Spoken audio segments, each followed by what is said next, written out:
Well, we're reunited, Steve. You and I together again after what seems like an eternity.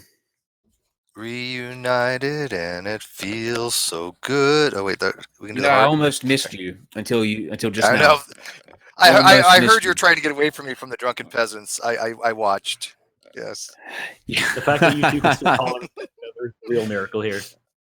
He had to go on the drunken peasants just so he got some quality time away from me. We needed some space, like all couples. Yeah. Well, I I have a part to play, Steve. It's a character. You know what I mean? It's nothing personal. It's not. It was a good episode actually. I was actually watching that until they It was a lot of fun. kind of they I had a blast. what's his name? I mean, I think it was a little bit much about talking about dirty bathtubs for like an hour, but whatever. Well, that was true though. It was. Did you see the picture? No, I didn't. I don't know how it I was missed bad. that part, but I didn't see It that. was bad. Was it really? But when we got on there, he tried to get G-Man on. He called G-Man and left G-Man a bunch of messages saying, Kyle's on my show. He's talking a bunch of crap about you. And the funny thing was, Ben said that no matter when they call him or when they message him, he always comes on. Like he's never once said no. And he wrote back and said, he's just mad because I've got a different opinion on him on the LGBTQ issue. Now I can't come on tonight, man. I'm busy. Okay. Oh man, yeah. So that would have been fun, but it was a good time nonetheless. I really enjoyed watching. Zero has made found out what gang stalking. We're going to deny. Have you guys ever heard of gang stalking? No, we haven't. Oh, I haven't at least. Oh man. Okay. Do I want to? These are these little things in life. This is what makes me happy, because anytime I learn of a new, like, transvestigations or people who don't believe in fossils, it's always great. But there's a group of people online that they're called gang stalkers, and what happens is they feel that they are the target of harassment, being followed. It's just paranoid to the nth degree, but they think that everything around them, there's something going on. And you have these people that just sit in a room and blog all day long about somebody being outside the window, somebody being down the street. When they go to the store, they can't shop in a safe environment. It's bizarre, but I have to have one. So if you feel that you are being stalked or harassed, please contact me live at nonsexshow.com. So tonight, I'm not sure exactly what happened with this. I was in contact with Dr. Peter Ward's assistant up until this morning, and we were all set to go, and we sent the link like we always do, and there was no kind of response. So I'm not entirely sure how to. I can't say that he canceled, because he didn't, but he's not here. So in an effort to continue to put on a show, we decided to go with our plan B, which is always debate roulette. And hopefully this will be the one where we have our dumpster fire. But to sort of get us in the mood for that dumpster fire, we've invited two people to debate a very contentious topic, one that affects most of our lives, but nonetheless, it's important. So hopefully this will set the stage for us to eventually get to our dumpster fire. One more thing. Did you guys see about the Catholic Church and the new app that they put out? Yes. I tweeted about it. Yes. I did. If it's not to And at first, I was searching for Onion, World News Net Daily. I was searching for something to at least give me an idea that was complete bullshit. It's not. Oh, no. Cyrus, did you say you do know what it is, or you don't? I would say that if it's not linked somehow to Catch a Predator, then I don't know why it's a Catholic app. Well, it could be. Now, that's the thing about this. It is targeted for a certain audience, and I don't know if that was the best way to go, but apparently they see the success that Pokemon Go got. So they have the one where released you get the Catholic saints. Yes. Yeah, you go catch Jesus. You go catch various Catholic saints instead of Pokemon. I saw that. And Jesus. Now, is this a midlife crisis that the Catholic Church is having? I feel like if this is the Catholic Church's midlife, then I'm depressed. So Catholic Church is making Pokemon Go games, and Sinead O'Connor is now Muslim. Something is really strange. I'm telling you, this is Matrix level shit. This is definitely the Mandela effect in action. If you have a time machine, please, we implore you, go back and fix this shit. Yep. This is the Matrix has been infected by malware. You motherfuckers that invented time travel, you broke this shit. Go back and fix it. I just hope the priests don't, decide to somehow find a way to put whatever Pokemons are in a way for them to go. That. You know somebody's going to take that game and change it to Altar Boys. You know it. Yes. Oh yeah. They're going. I think Pokemon Go. Agent Smith has kicked Neo's ass finally. Yeah. That's what happened. So we're in the timeline where Neo lost. I just thought that was worth bringing up. I think because it's bizarre. But anyways, let's start out debate roulette now. This first conversation will go for about 10 to 15 minutes. We'll let them hash it out. They've been going back and forth. If you follow either one of these gentlemen, and you should, but check them out. They have a bunch of ads out against each other, and we just decided that they needed to come here and sort of settle it out. We hate to see two of our friends fighting like this and ruining kitchenware, pans, dumping random stuff into it. So, Cyrus, we don't want to have you mess up any more pans in your kitchen. So I'm going to let these guys introduce themselves. According to the Godless Iowan, I didn't mess up that pan. That pan would have been, it would have had the wonderful thing that he loves cooked into it. That is slander, good sir. I have a different approach. My approach is that when friends fight, we all win. That's the way I look at it. So, yeah, no one wins when Cyrus is around. So I'm gonna let you guys introduce yourself and talk about like your channel and how people can follow you and find out more, and then we'll get into it. So we'll start with Cyrus. Sure thing. I have a Skeptic channel where I have a podcast that just recently started. It's called Hammered Out, and we basically just bring guests on and have discussions. We try to avoid the dumpster fire. We feel like NonSequitur Show is better at handling that than we are. But past that, I also have a series called Dangers of Woo, where I debunk random pseudoscientific crap. I also have Let's Have a Conversation, where I deal with philosophy, and then video responses, because if you're a Skeptic channel without video responses, you basically lose your license. And that's pretty much it. Cool. Awesome. And but real quick, before we send it over to you, before I forget, that reminded me when he said Dangers of Woo. We did a stream the other day about Lord Rayel and his cult of followers. Interesting thing happened. They actually responded to the video and issued us a challenge to come up with 10 questions that they would answer, and he would send one of his emissaries to come on the show and answer those questions, and then state where we got everything wrong in the stream we did. So to our Patreons, if you are on Discord or in the Patreon app or on the website, you can go there. I put a post. We're actually going to let you guys choose the 10 questions that we ask, and then we'll compile those together. And tomorrow during the private hangout at 4 p.m. Eastern, we will vote on the 10 questions that will be submitted to Lord Rayel, and the reincarnation of Jesus Christ himself will be able to answer your question. So if you're not a Patreon, you need to be one if you want questions answered by Jesus. Prayers don't work, obviously. This is the only way to get a direct response from the Lord above. So if you're interested, go do it.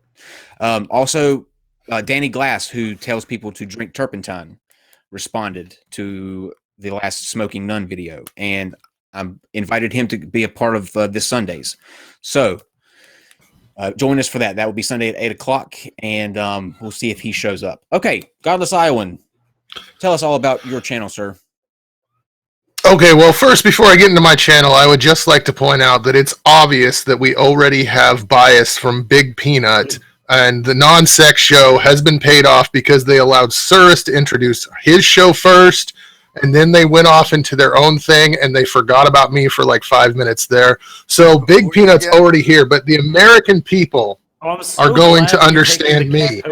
I am the Godless Iowan, and I have a channel. I do a lot of religious-based stuff and social issues and things along those lines. I'm also getting married next week, and I'm trying to get to 2,000 subs before then. So let's kill Cirrus with peanut butter. And you, by the way, you can tone down your volume just a tad. I think people all the way in your purgy without even listening to our show. So okay. Yeah. What you're trying to do, Iowan, and we see right through it. You're trying to be like Bill O'Reilly and be just louder than everyone. And louder doesn't make writer. Just want to put that out there. Louder does make writer with peanut butter. Well, louder might make writer. The louder you are, the closer you are to probably being alt-right. And in that case, I guess it works, right? That is libel. No. Okay, so I'm honestly not sure how one approaches propositions of peanut butter. So I'm going to defer to either of you two and how you want to start out this nutty debate. Where this basically started, we had a bit of a disagreement. It was cordial enough on a live stream that we simulcasted on both of our channels back when we were friends. And then the Godless Iowan decided that he was going to make a propaganda piece against me, saying that I wanted to take away everybody's Peter Pan. And first of all, wrong. I do not want. Would you like me to pull up the video where you specifically say that I want to take away Peter Pan? All right, taking the Donald Trump approach. I got it. All right, glad to see your approval rating sit at 30%. Anyway. Well, the good thing is, sir, he's not in the room with you, because if he was taking the Donald Trump approach, he would totally be trying to grab your pussy right now. Fair enough. And the pussy is currently sitting on my shoulder. Got it on your shoulder. I would just like to say that Cirrus cannot beat this. Cirrus cannot win by himself. He has to bring the cat. And you cannot win by yourself. That's why you had to get Not Joe Witness, Godless Engineer. That's why you had to get so many people to support your side. People who, by the way, two of them weren't even American, and your point is that Peter Pan is the American peanut butter. I'm sorry, who gave you the right? Who gave you the right to decide who was an American and who wasn't? I'm fairly certain that if you're Canadian or Australian, you are Canadian or Australian. They're not in this area where you could be both unless you have dual citizenship. And I know that neither Neil or Natja have dual citizenship. I happen to be a real American and know that America runs the world. Okay. That's not the argument that we're making here. Even if America did run the world, it wouldn't make them citizens. Therefore, using them in your political campaign against me does not do anything to support your position. Listen, I'm not going to listen to your communist rant here. I just want to say that in 1962, I just want to say in 1962, Peter Pan peanut butter debuted as the peanuttiest peanut butter, and it's been the peanuttiest ever since. Well, and the American people know that. I'm so glad that you brought up dates, Iowan, because in 2007, Peter Pan was linked to 425 cases of salmonellosis. Fake news. States, and the CDC said that it was the first salmonella outbreak involving peanut butter in the United States, which means that your peanut butter somehow was the first. That was done by Russian Skippy plants. Skippy plants. I have a question. First of all, Godless Iowan, is there any way you can turn down the volume on your mic just a little bit? Just a tad. Okay. So what brings us to the point where we are arguing about peanut butter? Like, why did we start a fight and a feud about this peanut butter? I don't know, Godless Iowan. Why did you start this fight? You started the first ad. You lit the torch. I didn't start the fight. No, the shot that was heard around the world. No, you did start it. Yeah, I've been paying attention. You've had I finished the fight. You finished the fight because you are you saying that you finished the fight because you uploaded a video an hour ago that I have not had a chance to build a video in response yet? Is that you finishing the fight just because you got the last word? Because I'm sorry to say, but if you want to take the loud ass Donald Trump approach, then I'm sorry, real Americans don't procrastinate. I wasn't procrastinating. I made 2 videos in the time it took. Okay, I made 2 videos, then you made 2 videos. Now I have to make a video in response to that. At what point is that me procrastinating? No, you threw some oil and some salt and some peanut butter in a pan. And that's exactly what the Peter Pan company does as well. You just refuse to That is admit true. it as you're sitting there eating. That is lies. Why not Lies. Jif, Iowan? Why not Jif? That's America's brand, obviously. Kyle, Choosy it's pronounced moms GIF. choose Jif. Choosy moms. It's choose pronounced Jif, GIF. Iowan. That was good. That was good. The creator creator called it. format says Yes. that that's not true. yes. What are the, It's more GIF lies- brand peanut. More lies, I think we- Iowan. I think we all agree that neither of you win this debate because Godless Iowan's wrong on the brand, and you're wrong to be abusing peanut butter in general. I'm not That's a right. I'm actually butter. Sirs, I'm just pulling up facts. I'm seriously disappointed. I'm seriously disappointed Why do in you- you, sirs. Why do you not think that an independent like Skippy can't win this? Skippy, that's like the Yeah. second cousin when it comes over with a fanny pack and a wife beater on. Just because Well, they don't have Skippy's here. the support as these big We're- names, the independent can't ride in and actually win. Let's be we're honest. not all Remember- hippie, Green Party, Democratic, Socialist kind of things, whatever. Skippy, you have your thing. You go ahead, Steve. You enjoy your Skippy, but real Americans like Peter Pan. So I'm going to I don't do reiterate what I peanut- said don't- in my I don't do video. peanut butter. Is that when it comes to the Godless Iowans peanut butter, the better choice is literally anything else. Skippy can win. I don't care as long as Peter Pan burns. Well, I think we've hit all the points on the peanut butter, but let's go into Have we now really? what you guys. Have we really? Because I in think so. 2015, the Peter Pan company had to pay over 11 million in food poisoning incidents. By the way, Fake Iowan. news. Again, They paid fake 8 news. million in criminal fines, which was the highest ever in a food investigation, and 3.2 million in forfeitures to the federal government. Now, I don't know about Were you but there? if that's going to be your standard for the American government and for the American peanut butter is do you paying expect criminal for a- fines? What do you expect from an individual that hangs out with pirates, sirs? I mean, come on. Godless Iowan, what do you have coming up this week on your channel? What topics are you talking about or covering? Well, I am covered. Is my sound better now? I've changed the level. Yeah, it's a little better. Hopefully. Not blasting it. Okay. So as long as I'm not blasting you. So on my channel this week, I have the very last episode of my Journey Away from Faith coming up. And I have an episode or a video dealing with Paul and Morgan, if you guys know who that is. Oh, yes. Your last video on them was Yes. awesome.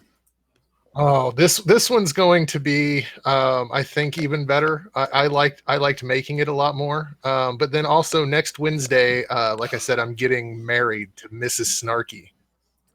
Yes. Does she know that? Yes. Congrats. Congrats to both of Surprisingly, you. she does. Is and she she's aware still of this? okay We want with to make it. sure she has. We want to make sure that she gave consent to this. Yes, I surprisingly, vouch. she is okay with it. All right. I can vouch. Hard to believe, but I'll accept it. And who's marrying you? Godless Engineer is going to be the one officiating. Sweet. And I will be officiating Yeah. Godless Engineers. and I may or may not be crashing their party. Yes, Cirrus Oh, is going to be here as well, and the fireworks will continue because this fight isn't over, Cirrus. It's not. What you should do is make your cake out of Peter Pan peanut butter. Just mounds of peanut butter. Just dump buckets of peanut butter. And Cirrus, go enjoy. No. If it's Peter but Pan, the Morgan- I'd rather the Morgan do video- anything else. The Morgan video that you're doing, Godless Iowan, is there a more creepy couple than those two? I watched your video. I and it was don't just know. Like, Like when you first start watching their videos, you're like, okay, they're not that bad. But then you start listening to the things they're actually saying, and they start singing to one another, and you're like, oh, right. They just dissed every LGBTQ person, and then they sang a ditty. It's like Right, that's yeah. not normal. That's not normal think, at all. He's too pretty to be totally straight. I'm just gonna put that out there. So I think something's going on. You know that they're not like that when they're not on camera. They're the type You of think you couple make you a can man tell out of them, that. Kyle? It's no, he's a little too out there for me. But they're just a strange. Like if you haven't seen the video, if you haven't seen these two, you have to go watch their videos. It's bizarre and it's like cringe bizarre. But yeah, it's cool. It's not unlike so your last on the Godless Iowan's channel. You will be sleeping. Who said it? Wait a minute. Who said godless? Who said godless engineer? I said godless. Sounds like godless. Yeah, godless engineer. I don't know. There's so many different godlesses. You know, godless cranium, godless engineer, godless Iowan, godless geek. So your journey away from faith. What's going to take? What are you going to do after that? What's the next? Not really sure. Just kind of go where I want to. I mean, there's a lot of stories that I didn't share in my journey away from faith because I just didn't think they kept the story going. So there's a lot of funny things that I can relate to from when I was a minister, things that people are going to go, okay, that's just crazy. Yeah, but they actually have a Muslim, right? You're going to pull a Shania O'Connor. Yes. And figure out that maybe the plan. Road lead to Islam. Mm-hmm. Yes, that bring is the list, the plan. Bring the list back. Bring the list back. I'm like it's Awesome Llama and Lincoln. Is that what they say? Llama, yeah, Llama Ding. And Allah wants a candy bar, right? Allah wants candy bar, something like that. Yes, Awesome Llamas and Lincolns, and Allah is a candy bar. Sweet. All right. Yes. Cirrus, you are wearing kittens like accessories. I am wearing kittens. You got it was either earrings. it was either this or have them claw my feet.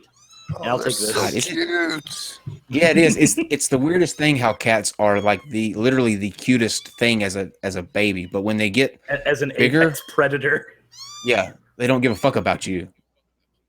You know, actually, most of our cats are very friendly as adults. At least the ones that we've raised, which is good. I'm hoping these two turn out the same because otherwise, I'm gonna be really sad. Because friendly with cats means they just don't tear shit up and like attack you. They tolerate you. You in the same room. Toleration is a cat being nice. Cats are always contemplating killing you. Whether they go through it or not, it's a different story, but that's what they're thinking all day long. They contemplate killing you, and then they go, "Oh wait, this person is actually the reason I'm fed. Maybe I shouldn't do that." Yeah, maybe tomorrow. Totally. What do you have coming up, sirs? So this Monday, I have what should be happening is I'm planning on having a video on my channel where it's going to be a collaboration between me and Mr. Logic. He was one of the first people I had who wanted me to interview them on my channel a long time ago. And I'm trying to do a collaboration with him where he talks about some of his experiences because he's exclusively lived in countries that either kill or are not very friendly towards atheists. And I'm not able to say which ones are which for obvious reasons because he still lives in them. But I'm planning on getting some of his stories onto my channel. So hopefully one thing will happen. One, hopefully a few people will go subscribe to him because he does have a good channel. Two, the other hope is that some of those stories can actually reach some ears because there are some people who think that this, being in America means that this is how things are everywhere else. And that's not the case. So hopefully some of those stories will get out there through that. That's my hope. The other things we have another episode of Hammered Out that's going to be happening not this Thursday, but next Thursday. Since right now it's every great other name, Thursday. by the way. It was halfway from you. It was basically you and Shannon. But we do make such a good team. So that should be happening. We don't know who our guest is going to be quite yet. We generally figure that out a little closer to the actual date to make sure that we don't have a random cancellation. Because that would kind of suck. I know you know exactly how that feels. But, yeah, a little bit. Yeah, you end up with the Godless Iowan and Cirrus opening your show and questioning your life choices. Which is great. No, I mean, this has been awesome. I like. I think we need Steve and I need to actually do more shows where we just kind of bring people in and talk. We get so caught up in the back and forth and the arguments that we lose that connection with everyone. Steve, we've lost that loving feeling. I'm a little disappointed that there wasn't any blood though. I was really expecting a little bit more. It's over peanut butter. Well, it's over peanut butter. There will be blood. I mean, if you're going to bitch about something, if you're going to like destroy a long-term friendship like this over something, it might as well be over something like peanut butter. I'd expect nothing less. No, Damn That's right, and there will be blood. Thank you, sir. Godless Iowan, have you gotten monetized yet? How's that going? No, not yet. It's gonna. I don't know. I'm probably gonna have Discount Hoven 10 out by the time he's monetized. That's crazy. Where can people go to support you then, Godless Iowan? Where can they go to donate or throw their support your way? I do have a Patreon, so you can go to patreon.com/thegodlessiowan. I have a Streamlabs account, streamlabs.com/thegodlessiowan. And just subscribe. Like I said, I'm trying to get to 2,000 subscribers by the 31st. I'm about 61 away, so hopefully some more tonight. So let's make that happen before the end of the show, guys. Go and Steve, will you put Godless Iowan's link in the we'll put both of them's link in the description, but let's hit. But if you're gonna sub to one of us, please sub to Iowan. He needs it. Oh, look at that. There you go. You have a merchandise store too, don't you, Godless Iowan? That has some funny stuff in it. I do. I haven't updated much in there lately, but I do have some merchandise stuff. Logic and Bolt stuff at teesprings.com/something. I can't. So I can't really promote that right now. Don't say /something. That's what they'll type in. Yeah, I think. That just kind of put me on the spot. So let me just check what it is real quick. Just guys, check the description in a little bit. We'll link it after he finds out what something means. We'll link that up. Sirs, do you have a Patreon or something like that you want to plug to before we start the spinning of the wheels? Sure. You can find my channel at youtube.com/SirSkeptic, and if you type in Sir the Skeptic into Patreon, you'll be able to find me there as well if you want to support me there.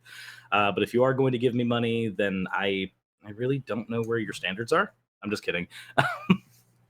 But with that said, will dick pics work? Can I send you those instead? You can send me them if you want, but I don't accept them as a form of payment. By the way, when you got 6 subs out of this, by the way, so. Sweet. It was worth the 20 minutes you came on to talk about peanut butter to get those 6 subs. Yes, I agree. That's awesome. But we can do better than that, everyone. 7 Get him subs, that 8 subs. 61. Wow. What's going on? Get him that 61. Okay. Yep. Keep going. Thank you both for coming on. This was a great way to start the show. Sorry it was so last minute, but we were kind of sprung into a situation at 7:50. So we pulled it out though. I'm perfectly fine. Sir, you lost 12 by appearing on the show, just left you know. So yeah, that's the other thing. But Big Peanut Butter is going to support you. Yeah. I have no problem if I've lost a few subs from starting the peanut butter stuff, but honestly, I have my regular uploads on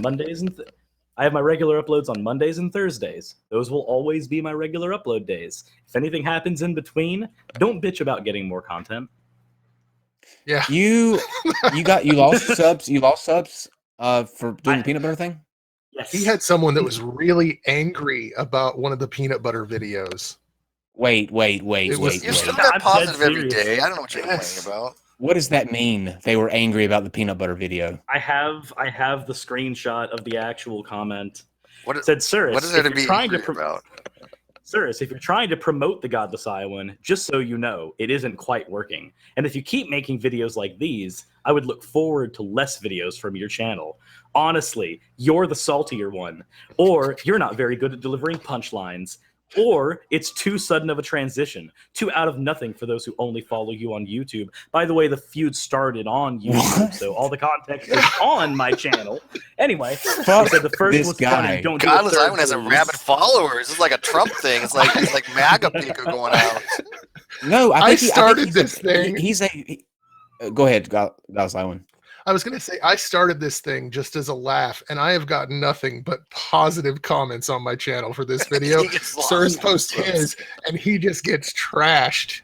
It's amazing. The thing is, though, I think what happens is they were used to a certain kind of videos from Cirrus. This broke the mold, and some people just like go into shock when change happens. They can't handle it. They can't handle something a little different. Like, didn't this start like right after you did your little rant, like "fuck you for being a flat earther" rant, kind of basically? Yes, actually, which is another break of pattern for me because normally I don't have any angry content. Mm-hmm. That's fine. Serious. Just tell him to go fuck himself and with some peanut butter. That's what he needs. This person was just like, "Wait, Cirrus is trying to be funny. That's not cool. No, no, you can't do that, Cirrus." All right, guys. Thank you both for coming on. We really appreciate it, and we will see you both soon. Thank you. Thank you very much for having us on. Absolutely. Adios. Okay, so let's get into the wheel. So if you are planning on playing, remember you need to be a part of our Discord. The link for that is in the description below. We will throw the wheel up here in just a second. Actually, Dave, you can go ahead and throw it up there, and I'll read a couple of the topics that we have to choose from. Being for Halloween, I have us a Night of the Living Dead wheel.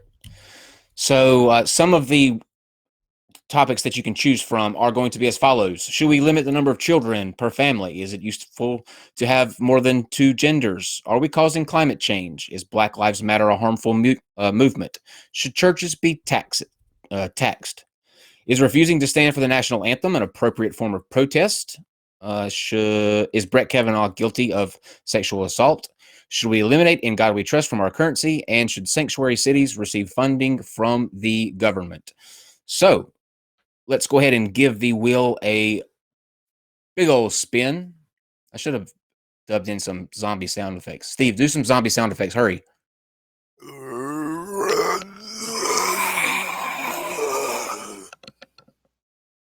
Should we eliminate something? It just says should be eliminated. Yes, we should eliminate everything. Just across the board elimination. I think elimination. I'm not sure what this was supposed to be followed by. It's In God We Trust from our currency. Should we eliminate In God We Trust from our currency? Okay, let's spin it one more time to get a backup, or one that Steve and I can veto over. Brains.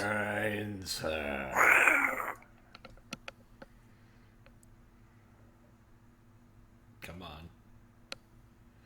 Should we limit the number of children people have per family? All right, Steve, what do you think? Which one do you want to go with?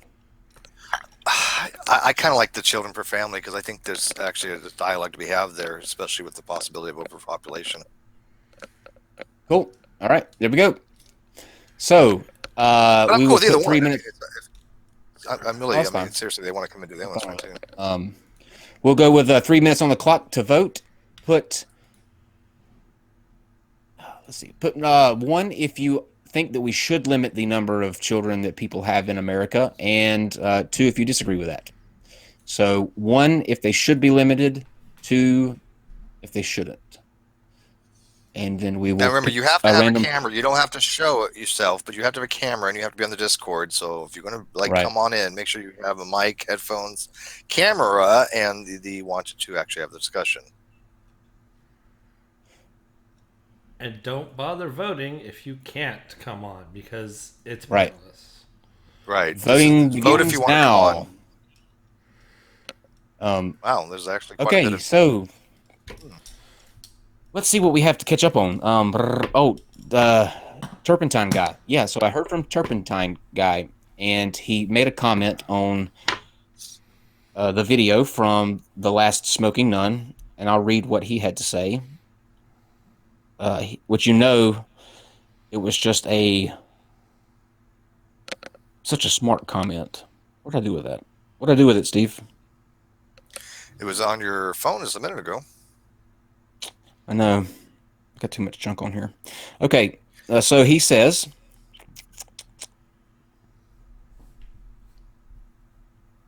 maybe. Well, that's weird. That was the Glass guy, right? David Glass, is that his name? Yeah, Danny Glass. Danny Glass, yeah. Here we go. Okay. He says, thanks for promoting my channel. I appreciate it a lot. Please make more videos on me to direct people to my channel that actually helps people rather than just entertain with brainless entertainment. So I believe what he's saying there is we are the channel that is entertaining people with brainless entertainment, and he is in full support of us sending people to his channel. But I'd like for Mr. Glass to please keep in mind that one of us is instructing people that they are full of parasites that are slowly killing them. And the only way to rid these parasites is to drink a substance in which literally takes paint off of things. So if you can imagine what turpentine can do to surfaces, right? What's it doing to your insides? How this guy is still alive, I have no clue. He looks like Death Warmed Over, actually. I was watching some of his stuff. I think he's actually dead. He just doesn't know it. Got to be. I mean, he literally looks Death Warmed Over. The guy does not look like he's in good shape. Yeah. So the He's title of that episode. Bizarre. He started out. He used to be in really good shape. If you go back and look at some of his earlier videos, he was in fantastic shape. I mean, 6-pack abs, dreads, really good looking guy. The turpentine literally is killing him. It's taking years off of his. I mean, he just looks really bad now. But we're gonna call this new segment that we have featuring Daniel Glass Terp Derp. I can't believe actually people even buy into any of his nonsense. I mean, who thinks drinking turpentine is a good idea? I mean, I don't understand how he hasn't died from hydrocarbon poisoning. He should be dead for all medical purposes. A lot of people think it's a good idea. A lot of people. And it's frightening how many. The guy has, look. Okay, cool. So voting is over. Dave will now select our 2 participants and let us know who will be coming in to do this. Make sure you are in Discord, though, and that you have a cam plugged in. And the last thing I want to say about that, Steve, is I think we do a really good, a pretty good job here on the show, bringing a variety of, subject matter and topics to people and just letting them see both sides of an argument, right? We don't do anything as stupid as tell people to drink turpentine. But do you want to know how many subscribers those that do instruct people to drink turpentine have? Oh, I know he has like 7,000 subs. He's got a shit ton of subs. That just pisses me off. It's bizarre, isn't it? And you got to wonder to yourself, how many people actually go sub to him for educational, and I hate to use that word in the most loosest of senses because there's nothing educational about his channel, but how many people actually go there to think that they're learning something, and how many people go there just to go, hey, who's this fucking idiot that's promoting this shit, and they want to keep tabs on them? Because half the people we know that have decent sized channels, even like 10,000 subs, they're hate subs. People don't give a fuck about these people. They just want to bash on them. So I don't know. I don't know how many of his subs are actually people that agree with him or not, and I'm probably thinking they're probably pretty high. I'm thinking that this guy probably does have a legit following. Probably. Okay. No. Jen Morgan for $4.99. Thank you, Jen. No. Don't limit the number of children. Limit which families can have children. Amen. No more right wing. No one more actually come in yet. Hardly. One in here answering. Your mic's active. Are you yes or no? Hold on, guys. So no, there shouldn't be a limit. Okay. Dave, we can hear them talking. What's the actual? We're still trying to get a pro and a con. Yeah. Should there be a limit to the number of children you're allowed to have in America? They're coming through the main thing, though. Okay. Then Hell Street and Sundering it is. Okay. Sorry, my mic is bad, but whatever. Is there a way to fix that? You want to pass them the link for the next round where we don't hear Dave and them talking back and forth? I can mute David while he's talking to them. That's about it. Yeah, that's perfect. Let's do that. It's hard to keep track of it all because I need to hear them too sometimes. Yeah, it's just echoing back and it's distracting. I know. Sorry. Yep, very distracting. So, in fact, where was I? What was the last thing that I was talking about, Steve? The families, no more right-wing nut family, no more drug. Oh, yeah, that's a good point, Jen.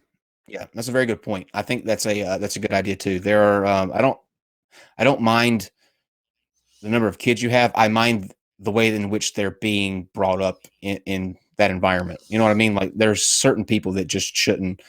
But then again, you have parents that have crazy ideas and their kids come out wonderful and go the opposite way because of that. So you got to look at consequentialism. Like, I mean, look at is it a bad idea for a family of two parents that think the earth is flat not to reproduce? Yeah, it's a good idea that they probably shouldn't. Should it be mandatory? I don't know. Is it good for the whole? I mean, I'd be willing to entertain arguments that certain parents are not at a level of proficiency to even be normal working human beings in society rather than being parents. Because I'm sorry, being a parent, it's not a right in society. It's just we cannot no longer think that people, no matter how biologically capable they are of having children, should have children. There are certain people that just it's not fair to the child. Yeah, some people shouldn't own a plant, let alone a kid. Yeah, exactly. Yeah. I mean, cactus don't even get a cacti. I mean, they even kill cacti. So all right. So who do we have? We have. She got tired of her kid, her baby crying, so she drowned her in the tub. Yeah, like that's really? Crazy. It's disgusting. People do some weird, bizarre stuff. Yes, we have Lysandring, and who was the other one? It's Hellsteed and Hellsteven. Hellsteed. Oh, okay. Hellsteed. Hellsteed. Yeah, you guys know me, if you can possibly hear me. We can't hear you? Yes. And Lysandring. I can hear you. How's the road? And your arm? The arm's a bit better. The road is wet. It is wet. And no turpentine. You're not drinking turpentine. Right? Hurricanes. No turpentine. Yeah, don't drink turpentine and don't drink turpentine and drive. Try to say that 5 times fast. Don't drink. As easy as it sounds. Don't drink turpentine and drive. Don't drink turpentine and drive. Don't drink turpentine and drive. Oh, I hate you all. Shut up. Yeah. We're ahead of you, Carl Furstenberg. Names were changed before you were able to get that comment in. Dave's on top of it. Okay, so as always, what we're going to do is we give each of you 5 minutes to make an opening statement, which consists of who you are and your position. You don't have to take up the entire 5 minutes. You can use as little or as much of it as you would like. At the end of that, we will go into a 15-minute discussion, and it'll be kind of free-flowing back and forth between the two of you. We just ask that you don't interrupt one another and don't talk over each other so that the people who are listening can hear and understand both of your sides of your argument. Cool? Yes. Yes, can you still hear me? All right. Both of you don't sound, you tone down the excitement, okay? It's too much. It's way too much. We need you to bring it down a couple levels. I'll try. I'm on painkillers, remember. Okay, good. Oh, hey, it's the best way to debate. So which of you like to go first? Well, considering I'm defending the status quo, I think the other guy should go first. Yes, Okay, I think that's a good call. So Hellsteed. Can people hear me? Yes. Okay. Can you hear us? Yeah, I can hear you. I just didn't ever get a confirmation that I was actually being heard at all. So all right. Get the I guess whenever you're ready, you may begin. Okay, well, online I go by the name of Hellsteed Trotsky, as you can tell. I have my webcam taped over, so that's the boring image in the upper left. And so I guess to introduce this position, it's not particularly one that focuses around. What are the gloves for? Somebody mentioned it in the live chat. Don't mind me. I'll throw you off. So I guess this position revolves more around kind of what we have learned from animal conservation and issues that occurred mostly in the 1960s and 70s with deer population explosions. Um, Basically, we've seen the ever increasing percentage exponential growth of the human population across the world, and so this has led to some serious concern on the part of habitat protection and general livability of the planet itself. It had some significant issues when it came to the Chinese part with the implementation. There was the first country to implement a quota system on birth control. I guess I'll qualify my support for this position with more of a this is better than nothing, but it's not the best. So I will say that I'm not actually the most favorable to this position, but if given no other choice, I'd select this. Um, the quota system is designed with the intention of managing population growth, mostly just so we don't overutilize our resources, because every single person here, at least in the United States, with the United States living standard, consumes something like what was the number? Like several tons of different raw resources, like 67 tons of steel. Um, I'd have to go pull up the stats to look through them. But there's just enormous consumption of material for each new person that's born. And it's a very resource-rich planet is what's gotten us this far. But if the population just continues to grow forever, then we'll eventually reach a state where everyone's quality of life will be reduced. And so this is really more of an effort to control the population growth so that we don't get into ever more increasing resource competition, which will lead to more wars and more strife over such positions. And so that kind of roughly summarizes my position on the topic. Okay. Is that clear, or do you want some more explanations of anything in particular? Well, what do you think, Sandra? Do you need him to clarify anything he said? Or are you good to go? No, it's his opening remark. He can say whatever he'd like. Cool. All right. We'll reset the clock, and whenever you're ready. Sandring, I have a channel with a whole 3 subscribers that are patiently waiting for a video that probably never arrived. You'll probably need to excuse me, I'm interrupting myself. I can hear myself on a delay, so I'm trying to ignore what I'm saying while I'm speaking. As far as should we control population, there's no ethical way to do so. The only way that you could enforce any kind of child limits on people would be immoral. There's only way you could do it is by force. The only places that would adopt this would be people that actually have the convenience of worrying about the future, such as first world nations. Most of the first world nations' birth rates are fairly low at this point and are way over eclipsed by the population explosion in places such as Africa and India. China has tried this. It didn't work so well, and it created a lot of atrocities, and it created a very large imbalance between men and women. So now they're facing a point where there's 2/3 men, 1/3 women going into the future. And when you leave that many men with no options for a future, for a family, the natural aggression that men generally have usually gets channeled towards bad ends, and you're going to end up with war anyway.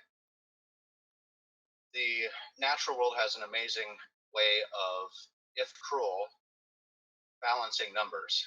And if people can't wake up and realize for themselves that eternal population growth on planet Earth is not possible, Earth will reduce our population. We don't need to do anything about it. And that's all I have to say about it. so Okay. far. All right. We'll put the Dave. Let's go to 10 on this next round. And you'll both have this opportunity to speak. We'll begin with Helsty to respond to what Isandring just said, and once again, just let each other finish what your thoughts are, and don't overtalk each other, so that people who are listening can pay attention to what your argument is. Sounds good? How are we going to have a dumpster fire if we do that? I have to say that for legal reasons. It's all just a formality. You don't really have to. It's just all, just so that I sound like I'm being. My interest is in the conversation, not in the flames of the dumpster inferno. You know what I'm saying? It's the fine print. Hellsteed, whenever you're ready. Okay. Well, I guess I don't have particularly much to say about this. These are just seem to be two fairly incompatible, but they're not in, I guess, morally inconsistent views. One just simply accepts the consequence, and the other doesn't accept it. I agree with Isandring on, yeah, if we don't control the population will control itself. Do you want that as an end? I mean, is that your goal? And you're saying that there's no moral way to control the population. Okay, perhaps we might agree, although I think that ultimately, by the definition of morality, that preventing continued births that will eventually displace other people and ruin the quality of life itself would be immoral. So perhaps then that's simply a matter of definition that we could come to an agreement upon. Adrian? When you talk about, whether morality is just a definitional thing, I would have to say that no, it's not, because my actions are either moral or immoral.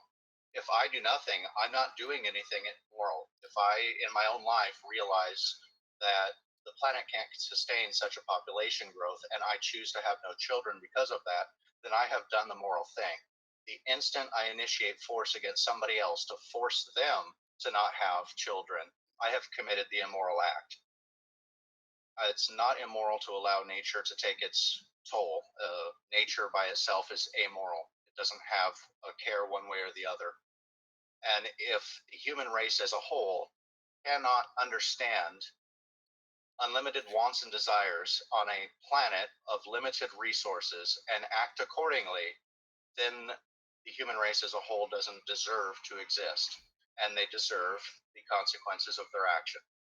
It sucks that there will be people like me that recognize this problem, don't have children, that suffer alongside those people, but then we simply have failed in educating people as to the consequences of future action. I have no problems with encouraging people to not have more children, to try and explain it to them, to have campaigns, but the instant you institute policies to actually control this, you have become immoral and you're a monster. And how are you going to force someplace like Africa, a continent of billions of people, where the average woman's desire for children hovers around 7? How are you going to change their minds? How are you going to, the only way you can do that is to enforce your will by force. And that means forcefully stopping them. There's got to be consequences for violating the law or the policy. And the only way that you can really stop people from having children is to permanently incarcerate them.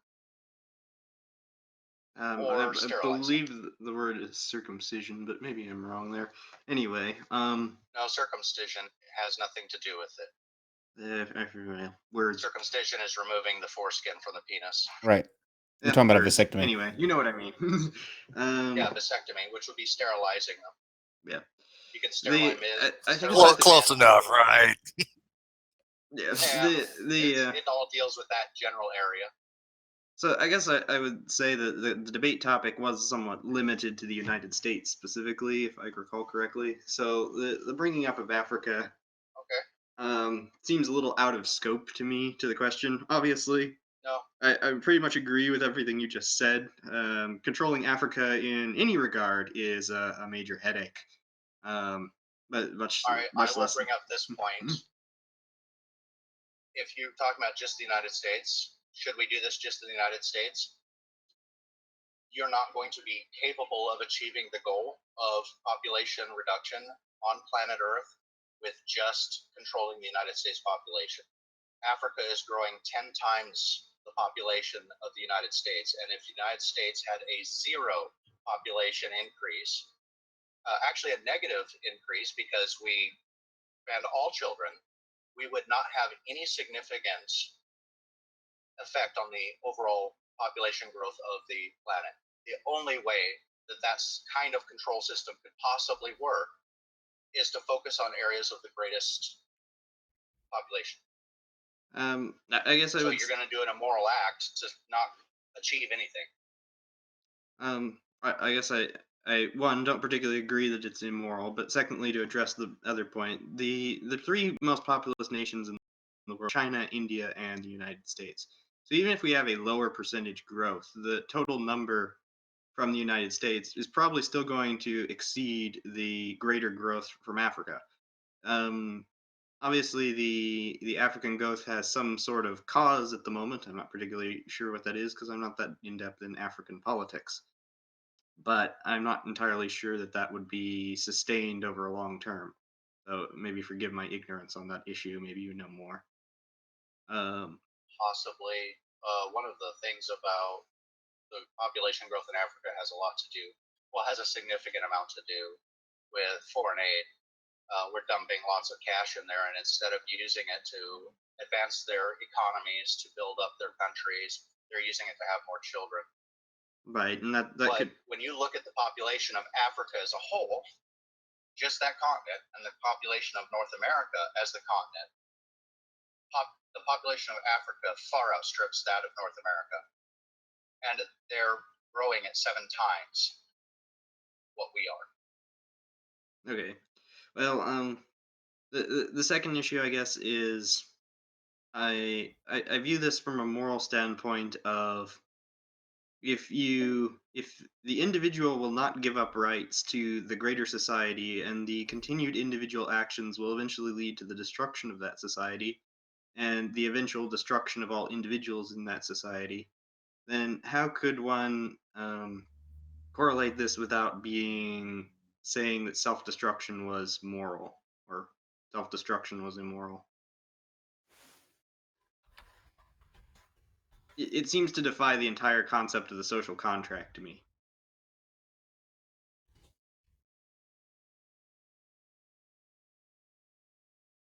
He's answering. Well, seems like we might have we might have lost him. No, but let me just wait. No, he's saying something. We just can't hear him. Yeah, we can't hear you.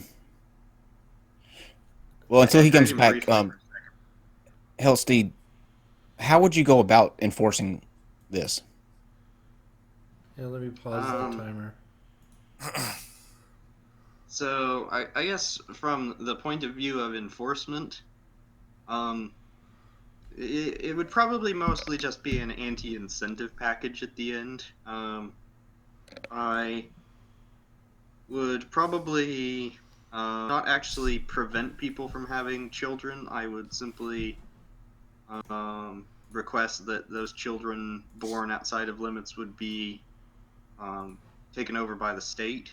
And this is not a pleasant idea, but whoa! Wow, yeah, that we just went into dark territory there. Wow. But wait a minute. What's the reasoning for that? Why do that? Yeah, now they're resources. Now they're using resources from the state. Yeah, but either way, they're still here. Who does it matter? What does it matter who raises them? Like, it's an anti-incentive. It's you're not punishment. I agree with the Sandring. You're not going to be able to prevent this from happening without right, taking over. You'd be punishing the child more than you would the parents, though. In that case, right? I would agree. I don't see how it's a punishment to the parents besides obviously the emotional distress put on them. But do we want to have a society where that's the what we're doing to our own citizens? Now, granted, I think there's a question to be had: which is the more ethical things do we need to have consideration for, the individual or for the society? There's a legit question to be asked there, right? And I do think, as a society, we do automatically limit ourselves in certain things that we give up as basic freedoms. It's just the way it is. But to punish somebody then that way, I find to be more unethical than anything else, because as Kyle said, you're punishing the child, not so much the parents. Well, it's kind of... Yeah, China's done that. Oh, he's back. Yeah, he's back. Oh, yeah, Sandrick's back. But to answer... I have no idea if it's mix, so... It's okay.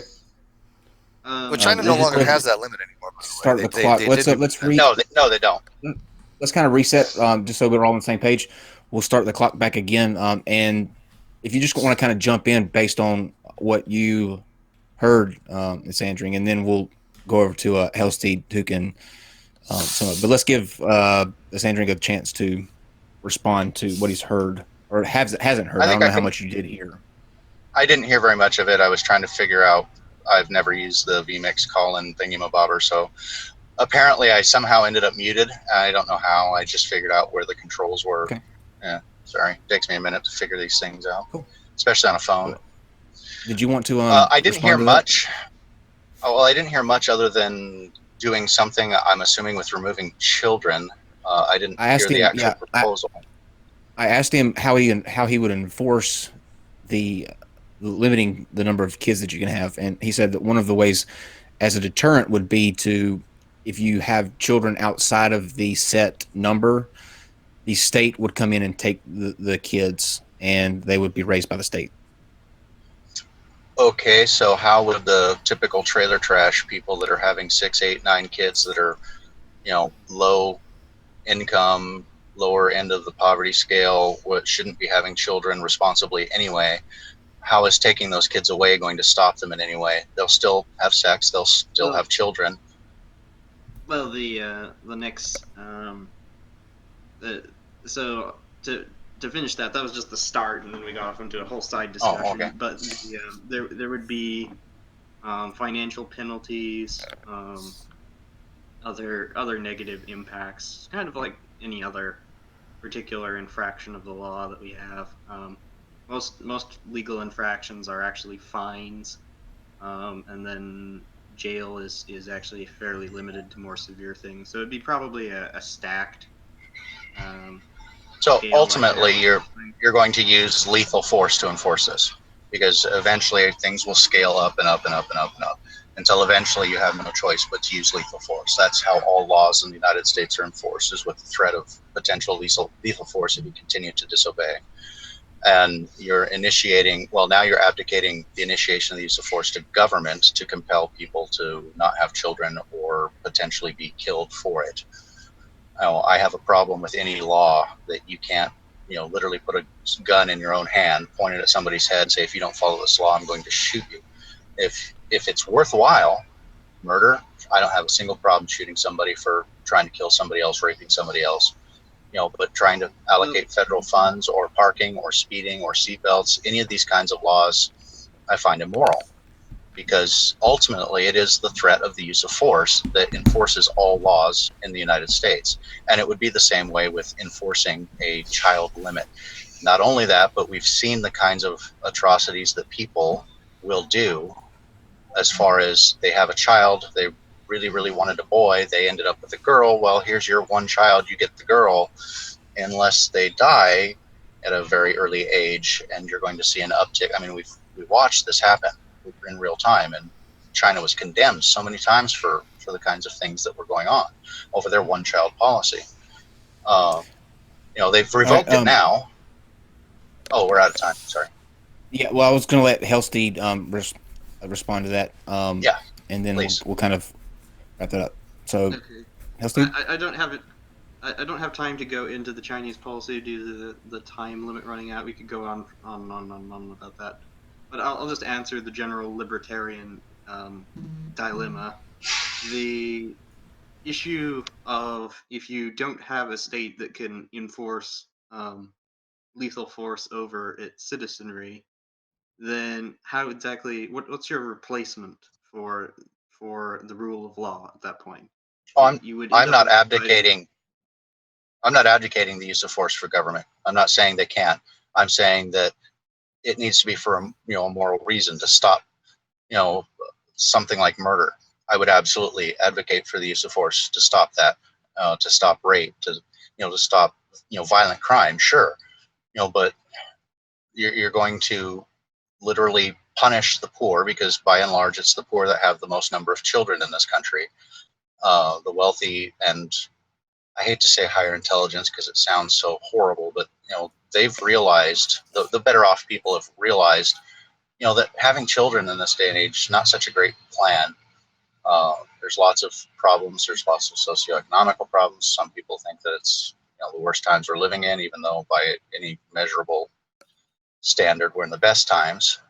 I just don't see how any kind of actual effective enforcement technique that you could use to enforce such a policy could be considered moral in any way, shape, or form. It's a huge violation of personal liberty and personal bodily rights. It's a tough issue. I guess it is. It really is. Do you have something? One more thing, Halsey? We gotta yeah, getting ready to move to the next one, but I'll let you have the last word. Yes, please. I guess I would view this very much to pose another question. Would you view that airport security and regulation is not moral? That has nothing to do with the whether or not we should have children or not. Yeah, that. I mean, we're out of time. Completely different. I don't find that's another debate. That's a non-sequitur, sir. Real quick, I want to look into why China did change their rule from 1 child to 2. There was actually some reasoning. It's not like it failed. It's just the fact that they have a workforce that's getting much older now, and so they don't have a youthful labor force, and also that who buys some of these products, who buys the best in the latest technologies and the gadgets and the Starbucks and the things that are tailored toward the youth. It's the youth, and so they're having a hard time with consumerism in China because of the aging population in the workforce. So that's one of the reasons why they changed their policy. But they still have the same problem with overcrowding. So it had a different impact. They still have overcrowding, but now they have a problem with the workforce and people not buying the consumer stuff. So it's something to look into as to the pros and cons. But great job, guys. Thank you both for coming on and arguing these 2 points. And I'm sure we will be seeing you guys soon. Actually, tomorrow. Thank you. Very good, Sandra. So have a good night. Good night. And you guys, we will now return to the zombie wheel and Steve's amazing Halloween zombie sound effects. I watch a lot of Walking Dead.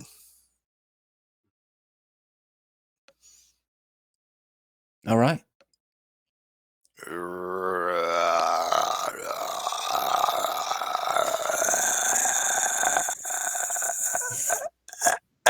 Oh, that's pretty good. That's pretty good. Should we? I guess we should eliminate that topic. Is what we should eliminate. Yeah, spin it again. We're eliminating that topic. Should we eliminate flat earthers? Yes, we should. Just take them all out. Yeah, let's spin again.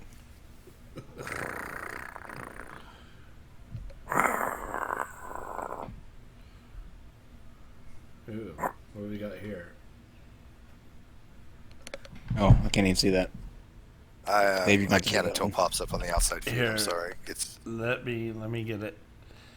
Is refusing to stand for the national anthem an appropriate form of protest? Ooh, good. That's a good one. Okay, let's spin for our backup. All right. So the national anthem and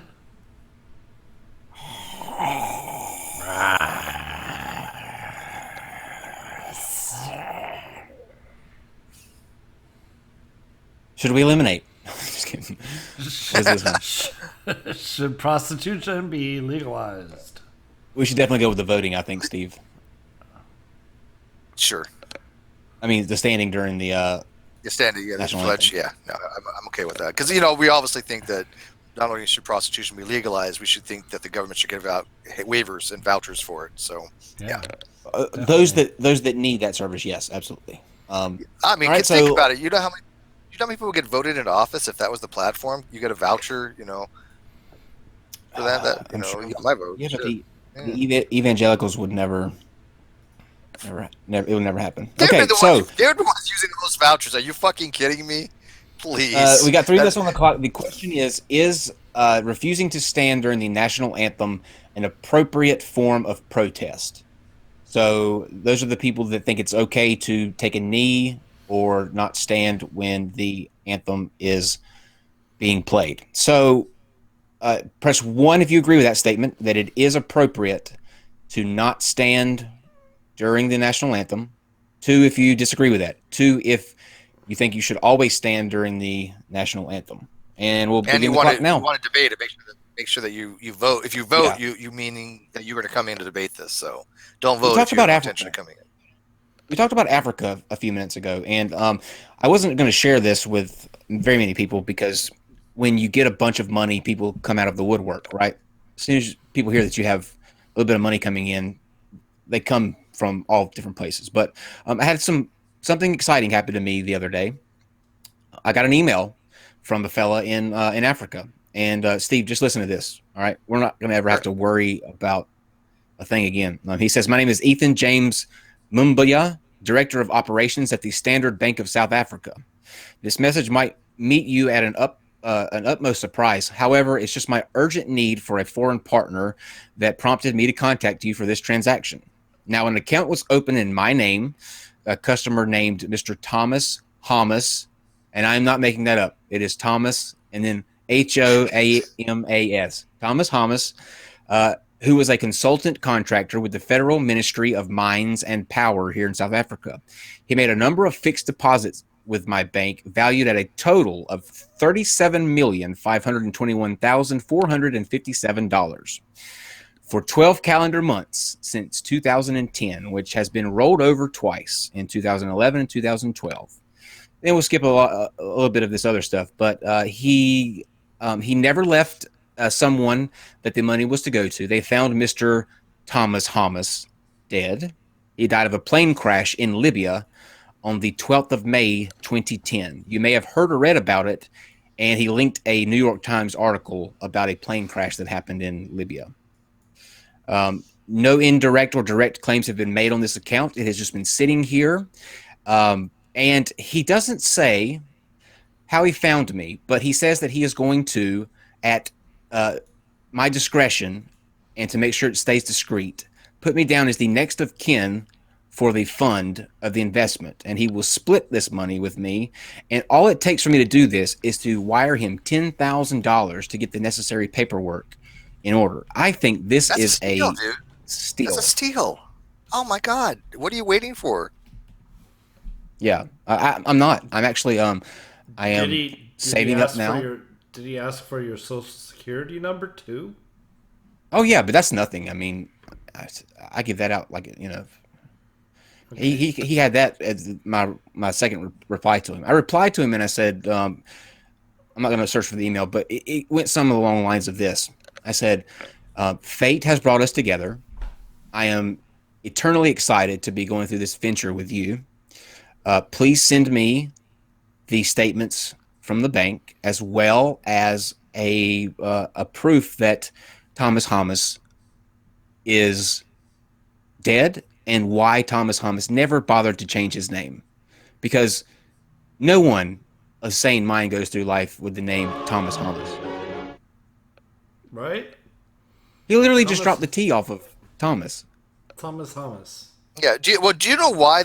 People have asked who falls for this stuff. And the funniest part is the reasons these scammers word these things these ways, they do it on purpose. They want to want to eliminate any false negatives. They want the people that are literally that 0.1 of 1% that will fall for this. They don't want the people that are iffy. They want the dumbest of the dumb. So they will word these things specifically to be so over the top that you have to be so naive and one of those people that may be mentally compromised or elderly or just not in charge of your faculties to respond. That's why they do these things. I mean, that's They're only looking for that very small minority that falls for it, like Kyle here. And I hope that works out for you. But if you do, make sure that you actually still support NonSequitur and stuff like that. If you become 10 million, how much is it? I'm moving to 37 million. I'm moving to Thailand. Okay. But I'm changing my name too. From now on, I'm nice. going to be Kyle Isle, and you'll be Steve Eve. Okay. That's the thing. Let's do it. Can you buy your own island for 37 million? I'm not sure. I don't think it's enough to buy an island. Can I be David? Yeah, David. That's actually not bad.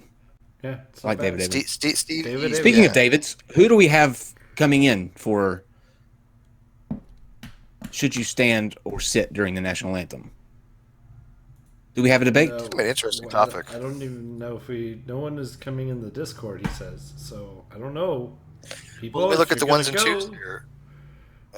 Did anybody vote on this? Let's see. Christy Santiago, 1. Jen Morgan, 1. Spectrum Atheist, 1. Ascendering, 2. I think that might have been the only 2. So Christy Santiago. Only 1, she voted 2. What? Oh wait, we got some more. Sweet Heathen, 1. Brandon, 1. Dark, 2. Jeff, 1. Dark Fearsome, 1. Right. So there's a few. Dark and Dark, come into the Discord. Whoever else gets into the Discord first, go to who are they sending? Dave? Are they sending David a message? Dave? Yeah, they need to get into the Discord and go to the debate roulette waiting room, voice chat, and talk to David. Right. Go to the debate roulette waiting room and let them know you're there and what your position is. And the first 2 people that come in and do that will be the ones that we bring on. So I see all of your ones, Christy. Head to the Discord. Tornado Pelt, you put 69. That is a secret code with me later. I will send you the link for that hangout. And don't wear any clothes. Just trust me. Don't wear any clothes. So.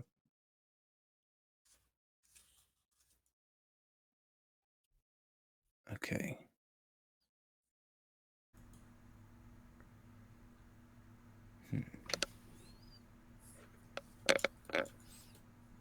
That's weird. My feed just went down. Are we still up? Yeah, we're still up. I think so. As far as I can tell, we're up, yeah. It's weird. I swear, I still think that I'm being... Godless Iowan is 46 away, folks. 46 away. 46 away for Godless Iowan. Awesome. Yep. He's still working on that? Oh, more power to him.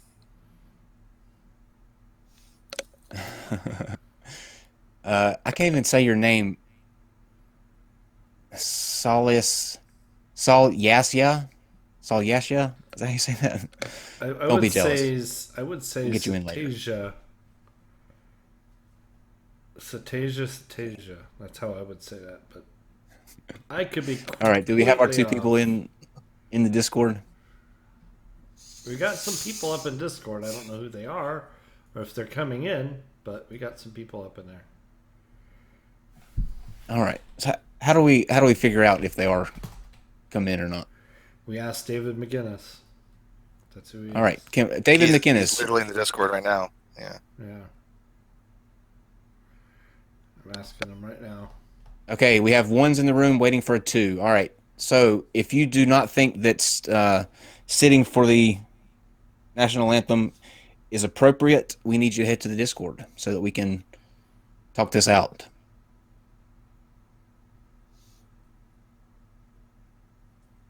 Cool. Any 2s in the live chat? Any 2s? I thought Sandring said 2. I got no problems with the Sandring coming back in. No, I don't have any problems with him coming back in at all. I just want to make sure that there's not another one that wants to jump on in. Satyasya. Okay, sorry I butchered your name. That'd be my apologies. I tried. I tried. I think you were closer, actually. Okay. Any luck? Oh, there's time is here. I've got the camera on, but I didn't think it was actually going to be using it. I don't have to put it up. It's fine. Either it's. Do you want to go on camera? I mean, I don't give a shit either way. And are you? Yeah, for put him the on. Are you for the proposition or not? I'm pro protest.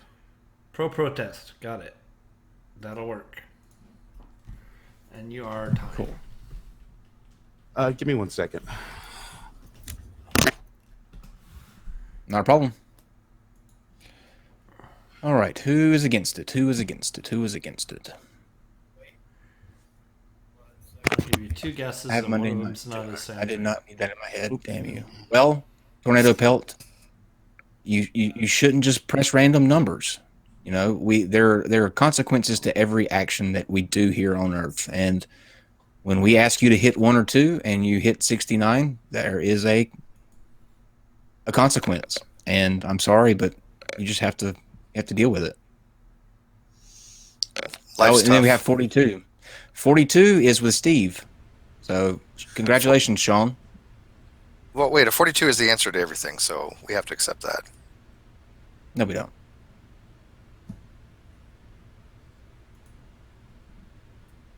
What is grass made of?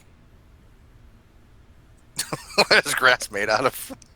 Like marijuana or like actual like blades of grass, which would be actual blades of grass. Plant cells. Okay, so 42 isn't the answer to everything now, is it, sir? How many of them if there's 42 plant cells, how many plant cells do you have? 42. That wasn't the question. Nice try though. Hello, Tom. 42. Time. Hey guys, can you hear me? Hold on. I think I gotta change my sound. Can. Oh, great. Awesome. Nice to meet you I can't guys. see the angle. Whose hat is that? I can't see. Is that Nice Cubs to or meet you as well. Packers? Packers. Okay. Packers. Okay. Tornado Pelt. It is a I funny can't joke. tell if it's I C or did G. click the link. Let me switch my headset. I'm hearing Dave here. Dark But, Wall's Den voted 2. Where's Dark Wall? Oh, been a big fan of you Next. guys since I found you about a week ago. oh, we are so sorry. Only a week of our exposure. Oh yeah, Yeah. but I've Sorry. gotten like a good 20 hours in at least. Just all the flat Earth debates just they drive Awesome, me. thank you. I can't even. I still get. I love You know, Torque now. you know we don't pay for any kind of psychological damage or any kind of therapy you need from watching any of that, right? We're not insured. No, we have a We're not strict no insured. liability when uninsured. Yeah. I've been shot at. I think I'll be all right.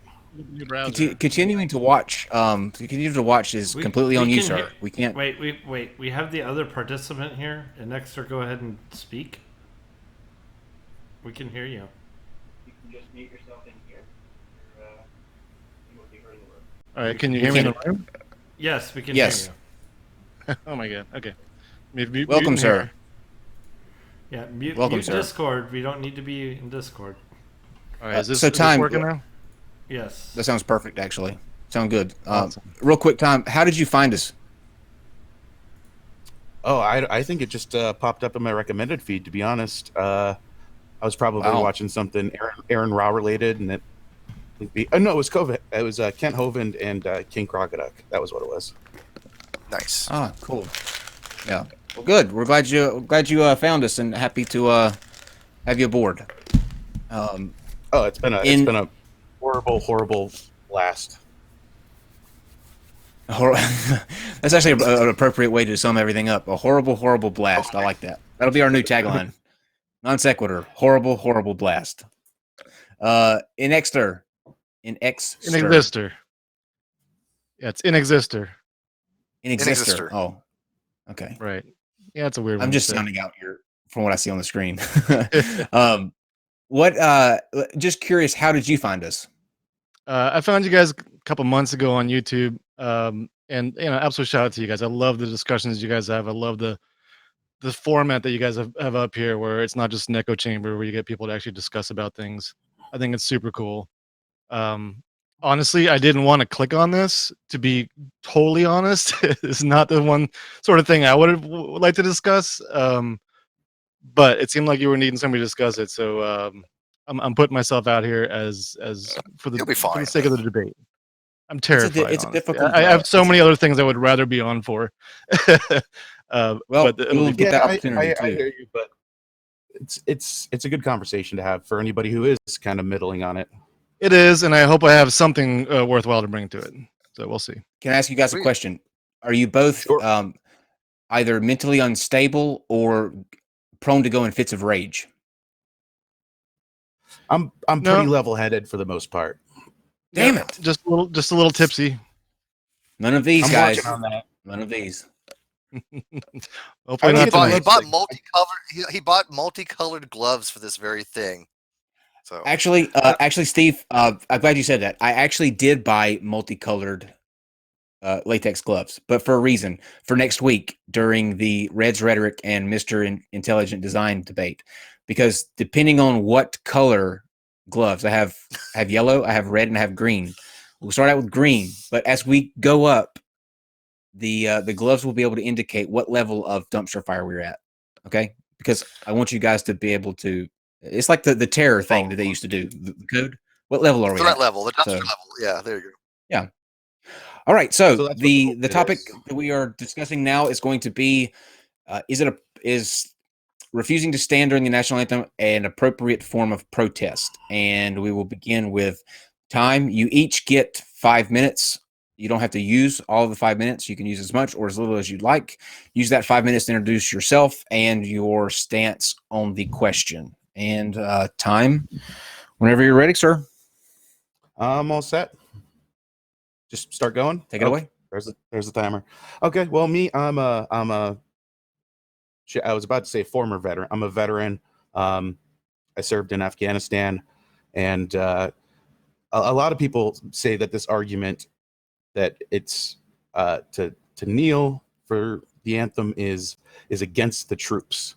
It's offensive. Well, I can tell you, as somebody who was a troop, who knows a lot of them, it's not offensive to us. What we went and fought for was the Constitution, the Constitution of the United States of America. We didn't go and fight for the flag. We didn't go and fight for the anthem.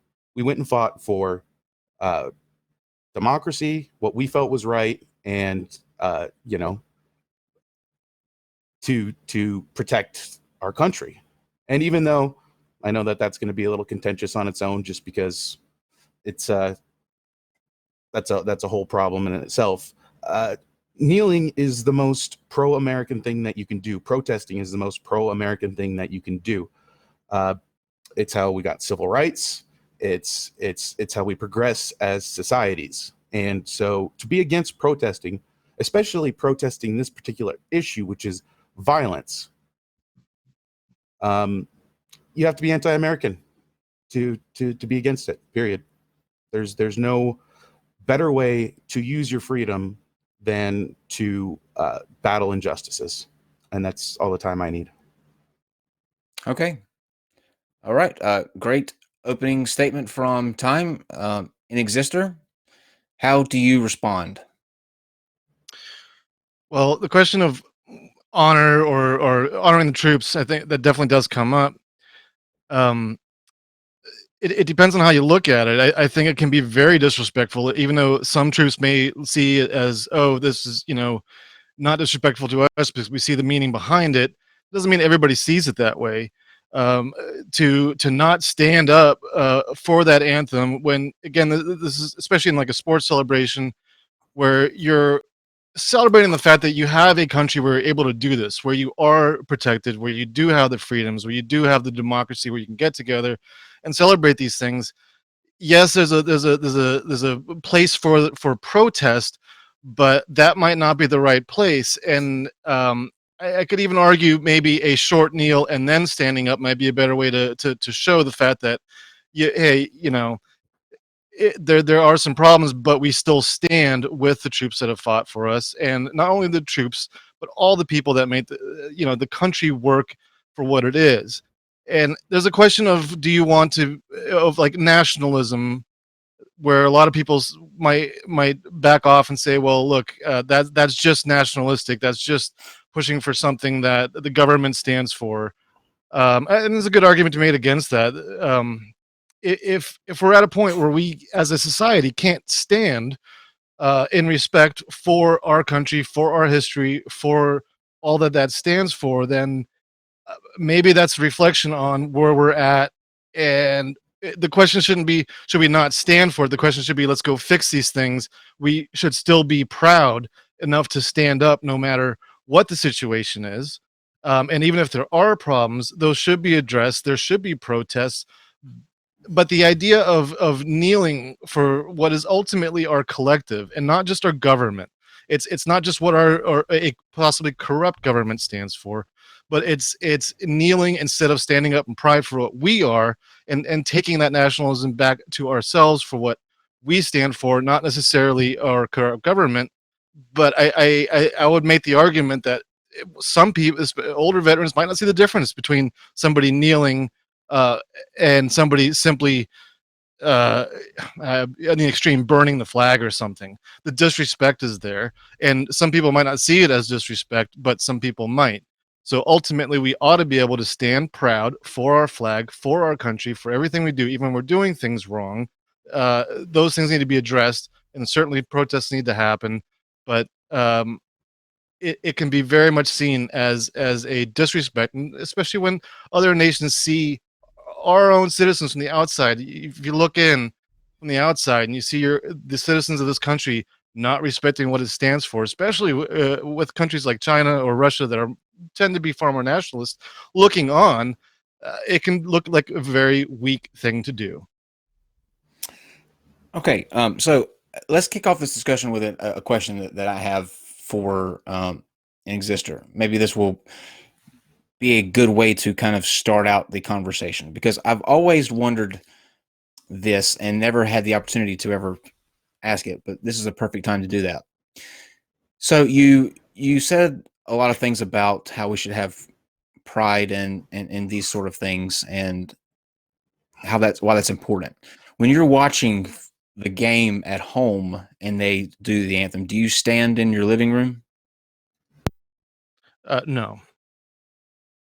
Okay, so what is it about the event that makes that wrong, but we don't do it? Well, I think you're asking the question the wrong way there. The being at the event is something different. You have a world situation now where there's cameras everywhere. Things can be broadcasted everywhere. If you're watching the Olympics, you're not going to necessarily stand up and clap. You're not there. So there. You're saying now, because of technology, being able to film something going on, the person behind the camera watching this from miles and miles away is supposed to stand up as well. There's nobody else around. It's not. You can if you want, but I don't think you can equate it to being there and somehow making a difference. It's just you're watching behind a TV screen. I'm actually leaning towards an exister with this one. I understand, because it's a symbolic gesture.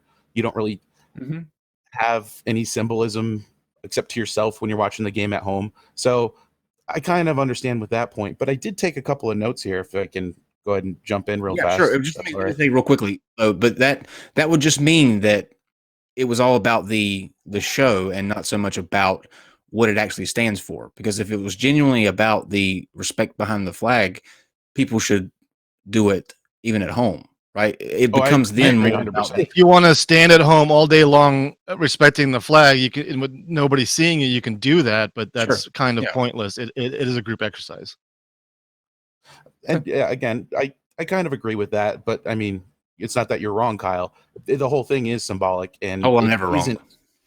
The symbolism, fair enough. The symbolism is the kneeling, though. That's why it's so important, because it stands out. It draws people's attention, and that's what a protest is designed to do.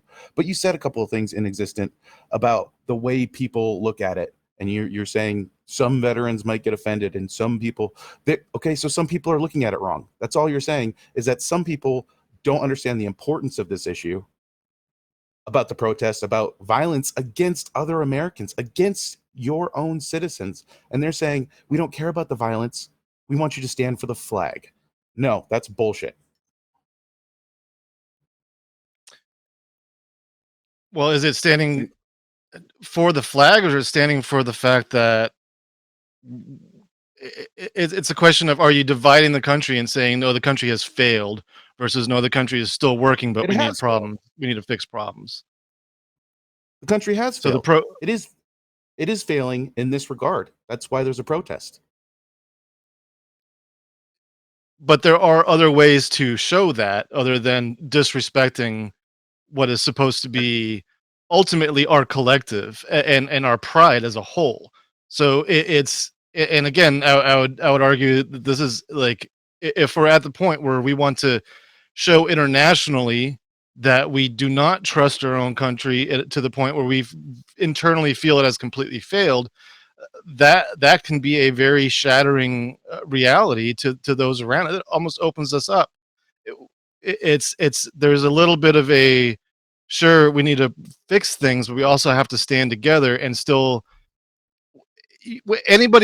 all of us grow up, we make mistakes. So, countries grow up and make mistakes historically. We can't simply we can't simply give up, say our country has failed because we've made mistakes. Our country hasn't failed. We're still here and we're still moving forward. So saying that the country has failed, I think, is going way too far. And that is the impression that other people get, is that we think the country has failed. I don't think it's failed. I think it's got a lot of problems. At all, please. Look, the second that you called it a disrespect, you became the divisive one. As soon as you said this is a disrespectful thing, you're the one doing the dividing. Oh, I said some people might look at it as disrespect because they don't understand. You just called it disrespectful. I said earlier that veterans and stuff might see it, other people might see it. If I just called it disrespectful, I didn't mean across the board, but for some people it might look that way, and from other, and that includes other countries and other foreigners looking in might see it as disrespectful. And I'm not going to say it's disrespectful for everybody. Yeah, and I already addressed that. Just because some people think it's disrespectful, I'm not getting mad at you, man, or anything. Don't worry about that. But just because some people think it's disrespectful, it just means that they're missing the point of the protest. They're missing the point. They're looking at it wrong. Well, so maybe that's a protest. Maybe that's exactly let each other finish. Let each other finish. In that situation, isn't a form of protest. Okay. If they are not getting the message clearly, then that clearly means it's not a good form of protest. They're not getting the message clearly because the media has spun this into it's disrespectful. And when you parrot that, that's all you're doing. This is basically the Fox News narrative where they're saying, oh, it's so disrespectful. And then they get everybody spun up about it. And then people are riled up and completely avoiding what the protest is about. That's the issue. So shouldn't the protest be able to explain what it's about? And if a mysterious gesture is enough to confuse people, it's not a good form of protest. The protest should have signs. There should be. It's a good way to make people perhaps aware of something going on, which is maybe why a short kneel would help, to say, hey, we're kneeling, go, but then stand up and show respect too. Do a little bit of both, if anything, perhaps, but not to simply. I won't even disagree with you on that point. There could be better ways to go about this. Sure.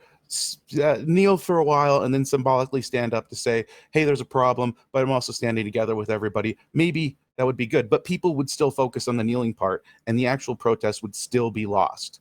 So I'm not going to go into, could we improve the protest ever so slightly by doing a couple of different things? Because the point here is that the point is being dismissed as disrespectful, as opposed to, oh shit, we should really take a look at this. And it's not that it's, you said that people aren't getting it. Anybody could look at what the protest is about. We can say what it's about as much as we want, but you can't force somebody to listen. What's the original question on the debate again, just so I can clarify exactly how is not standing for the national anthem an appropriate form of protest? So already we've seen that it's being manipulated by one side of the media, being misunderstood by a bunch of people, and often those who are for it are still is it an appropriate form of protest? Clearly, it's creating controversy. So if your protest is to create controversy and awareness, perhaps it's effective. But is it also creating just as much dissent? Is it also creating just as much resentment for that protest? In that case, I would argue that the protest is not effective. You want your protest. So the question is it appropriate? Not is it effective? Is it appropriate for? Is that an appropriate form of protest? Well, in this case, I think calling out the effectiveness of it would definitely imply its appropriateness to a point. But sorry, go ahead. Well, if the effect is that a lot of people are polarized by it, then no, it's not an appropriate form of protest. If it polarizes people, a protest should be something that brings people together for a cause. And if we're arguing, so the question of appropriate means, is it disrespectful or not? If we're boiling it down to that, then you're saying, well, for a certain group of people, we know it's not disrespectful, therefore it is appropriate. But there are some who still think it's not disrespectful, and it's polarizing. Your own question there. You just answered your own question. We can't dumb it down to appropriate means people don't get offended. That's not what appropriate means. A protest is going to stir shit up. That's what protests do. If it was already mainstream, people wouldn't be protesting it. That's what a protest is. So when we're talking about the appropriateness of it, what does the anthem represent? What does the flag represent? I'm asking they you. represent a concept of what the country should be, of freedom and democracy. And do we have a document that kind of lays that out? Sure. We have our is protesting a huge factor? Well, I shouldn't say huge factor, but a factor in that document. Well, sure. There's a lot of times though when even protests are considered not appropriate, where certain violent protests. Right. It's not that any protest can be. Any peaceful protest.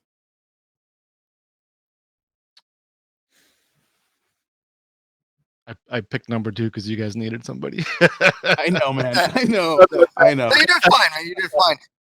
Since this is kind of getting a lull, let me kind of jump in. Maybe I can guide this a little bit because I'm a vet myself, by the way. Time. Thank you for your service. So I was a vet. I'm going to speak from my position as well. I happen to be on Time's side with this. I don't find it offensive from what they do when they protest. Matter of fact, just the opposite. I agree with them wholeheartedly. Being somebody who has been in the Iraq War, he's been in the Gulf. When we know going into the military, we're fighting for people's rights to do just that. And it's not what they're doing, it's what they're standing up for. And I'm fine with what they're standing up for. So if somebody was to protest like the country, somebody was to think like America's shitty and we hate America and they're kneeling for that kind of reason, yeah, I'm obviously going to be okay with them doing it, but I don't agree with their reasoning, right? So it has to be addressed. Why are they taking a stand? But yes, the fact that they're allowed to take a stand is one of the most American things you can do. But I think neither one of you addressed the fact what is and isn't appropriate as employees for a American football team. That needs to be the primary consideration. Should they, as employees, not as American citizens, but as employees of the rights of the owners, for them to say, we don't want you to do this on company time. Just like in any other job, you have limitations of what you can and can't protest.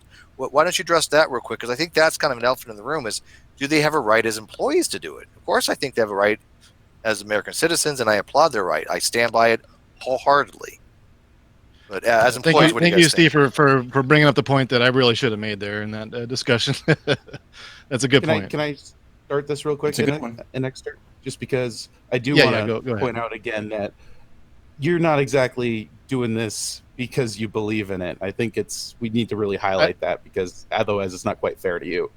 I've wanted to join. You guys are awesome. And nobody was picking up on that. And we're glad wanted you're to jump here.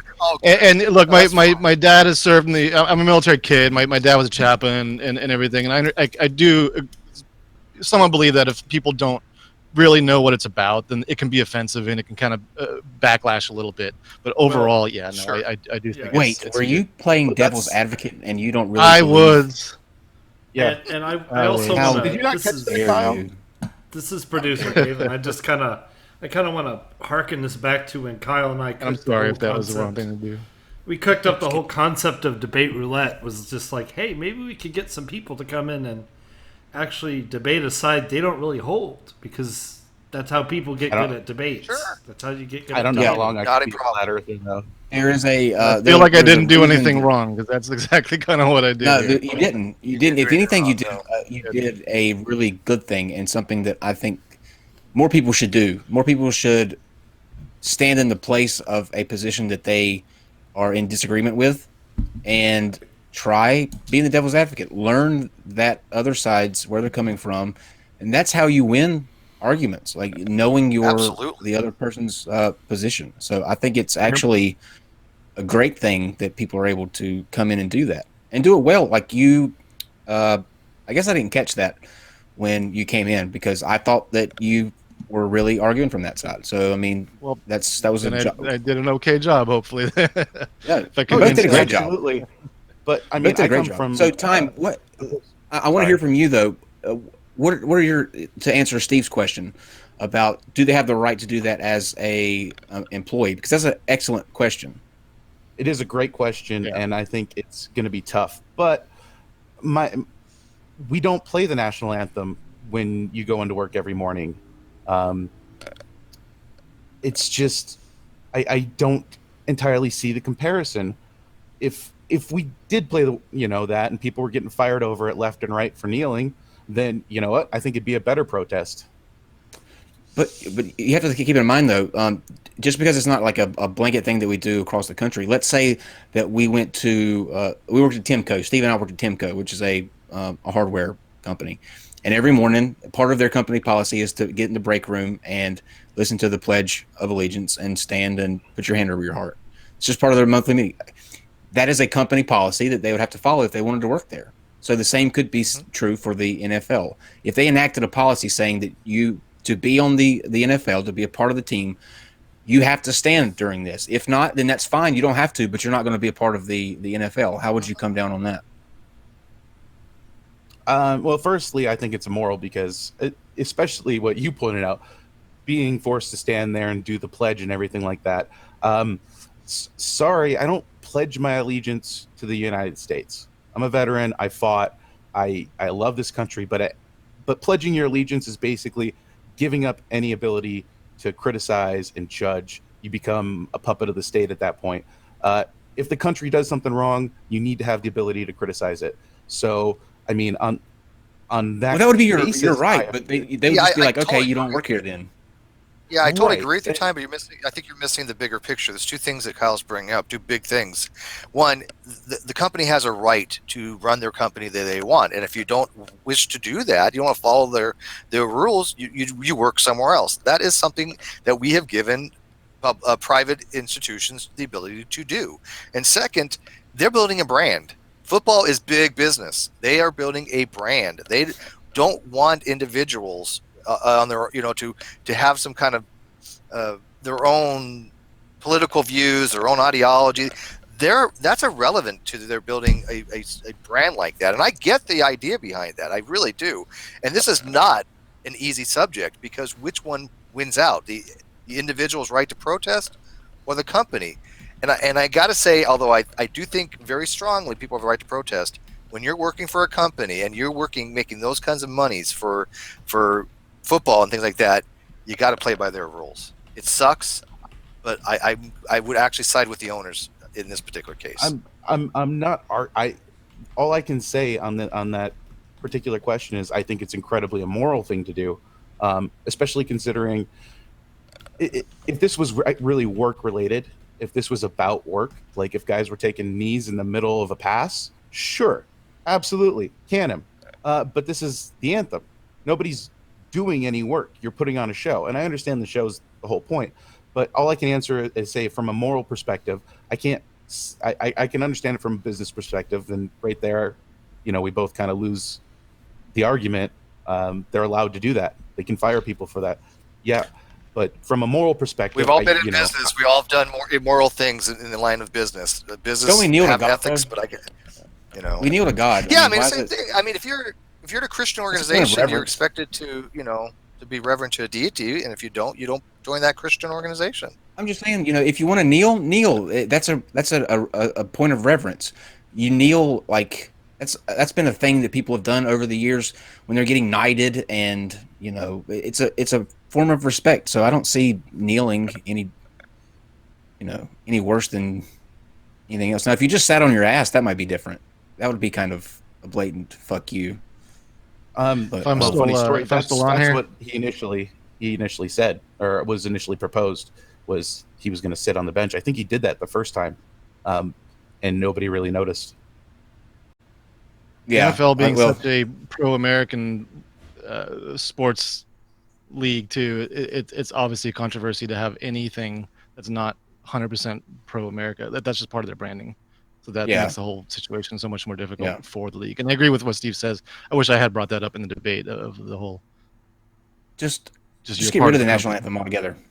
Just get rid of it. Maybe shouldn't even be part of the sports. And that might be part of it. You know what? That may not be a bad answer either. If that's where the controversy is at, then separate them. Right.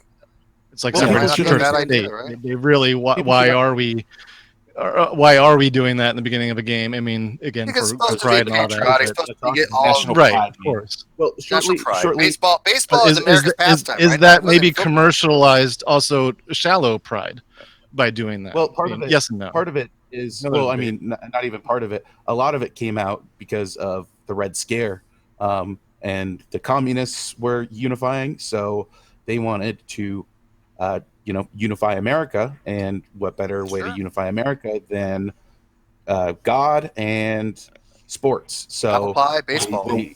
We all know who's really to blame for this. Thanks, Obama. It's Obama's fault. Totally Obama's fault. I can't fault your logic there, Kyle. I was joking. I know. So was I. Okay, good. I was gonna say I like Obama. I like Tom too. I don't have to choose. I was gonna blame the Asgardians, but that's just me because I just blame the Asgardians for everything. Obama was a great president, I have to say. Funniest just president. For what he did for people like me, I think enough makes. I remember going through Walmart one night, and it was I think it was in 2010. There was a Newsweek magazine that said Obama, the first gay president. It had like a halo, a rainbow halo on top of his head. They're making the point where he kind of changed his position on same-sex marriage. And I remember stopping and going, wait a minute. Obama came out? He can't do that. He's president. That would sink his... There was like a 5-second internal dialogue with me thinking that Obama had came out as gay. And Michelle Obama's actually... Michael Obama, right? Really? Yeah. It's so prevalent, and it's not even that it's all transphobic and stuff like that. It's just so demonizing. Bizarre. It's bizarre. It's not bizarre. It makes perfect sense. They demonize everybody because they know that the shit that they want to do is fucked up. I'm sorry if my language is harsh, but the strategy. The only 4-letter F word we don't use here is fail. Fair enough. But the strategy is just demonize, turn everybody into a criminal, into an enemy. If they're straight, they're gay.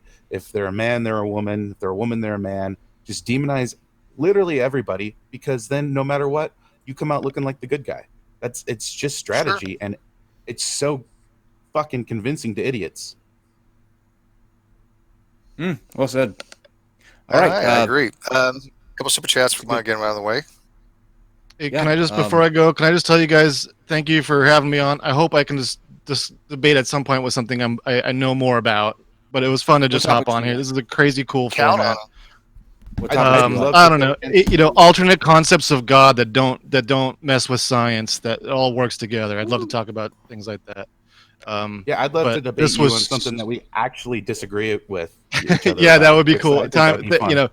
Yeah, and hey, dude, you're awesome, and thank you for your service. And like, yeah, I didn't even want to debate that really, but it just there was.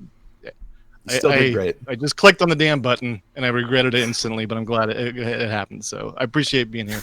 You guys are awesome. You did good. You both did good, and we appreciate you. Both coming on.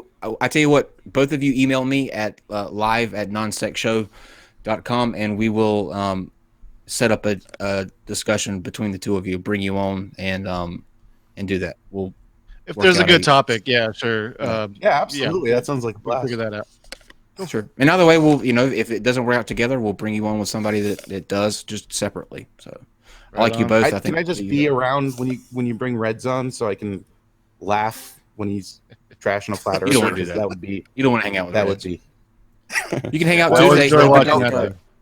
He'll be back Tuesday to talk to Mr. Intelligent Design. So we read something about every episode, so it's just a given. So I don't know why he wants to talk to Intelligent Design either, but anyway. But I don't know either, but it'll be fun. I'm still working. I mean, it's going to happen. Mr. Intelligent Design, Chris, and Reds Red are going to have a discussion. I believe it's on Monday or Tuesday next week. I don't remember. Yeah, Tuesday. It's still it's going to happen, but it's you have no idea what's going into this. We don't know the topic. Part of this was that we're going to let Mr. Intelligent Design come in with his own topic, and that's the one we're going to do. So none of us in the call will know where we're going except for Mr. Intelligent Design. And what could go wrong there? So that sounds like a total shit show. And the crazy thing is, I don't think Mr. Intelligent Design knows what he's going to talk about either. Because have these ready to go too, but Chris. So. But here's the thing: Chris is the idiot whisperer. Chris has to actually translate into some kind of sensical conversation of what Mr. ID is talking about. That's going to be a challenge. He is the translator.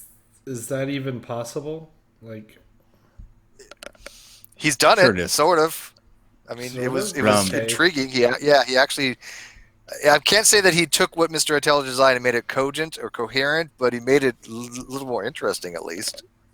So join us Tuesday, won't you? It'll be fantastic. But thank you to Time and Exister for coming on and debating this topic. It was fantastic. We have gone yet another episode without our dumpster fire, the 13th episode of Debate Roulette, where we literally are bringing in anyone to debate topics. And you would think that in those 13 episodes, meaning at least 26 different debates, which means at least 52 different people, different personalities, and not one of them clashed enough to give us a dumpster fire. Can I I don't get it. Maybe Too bad. Comment on that real quick? No, you may not. Okay. I'm just kidding. Well, your guys' strategy is all wrong. The problem is you're developing a good audience. Okay, now you definitely can't. And and when you have a decent audience that, thinks with their head brains, you're not going to get too many dissenting opinions because they're all well thought out for the most part. Again, even having an exister in here, we couldn't even get two people to disagree on this topic. Oh, we'll have that. We'll have that done. Trust us. We will. It'll happen. We need to generate you guys some shittier audiences. That's the thing. No, we don't. Listen. Let me stop you there. We have that under control. Trust me. They've. When you'll see when we have the next flat Earth debate, or when we talk about Jesus, whether he existed or not, or something of that nature, they will show up in droves and they don't leave for weeks. So we do have plenty of. Your timing's off. Then you need to have flat Earth and then immediately roulette. I would love to. I'd actually love to get some random flat Earth people in here. We're running out of. I think flat Earth is going down.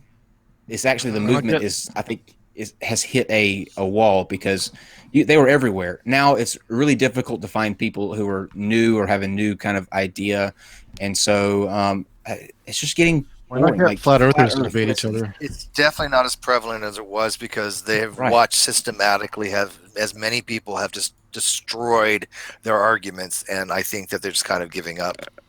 Yep, you had a good run, flat Earth. Okay, about 4 years of it being in the middle of, mainstream. That's a good run, and I thought there for a while you were going to keep it up, but You just fell staying flat. power. Just fell flat.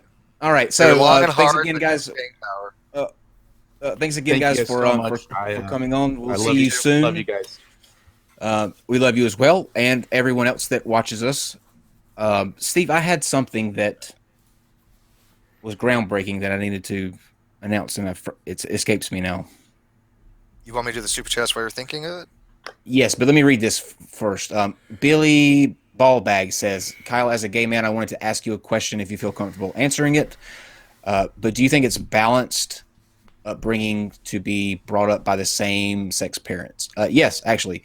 I don't think it has anything to do with the sex of someone's parents. I think that if you're a decent person and you've got your head on straight and you can foster a relationship with a child that is based out of love and out of doing what's best for the kid and to making sure that they in turn are a positive influence in society and not harmful and not judgmental and not trying to make anyone else feel like anything or anybody else that they want to be except for who they are and what they want to be, then I think you would be a great parent. And that would be two moms, two dads, mom, dad, mom, just dad, anything like that. Brother, sister.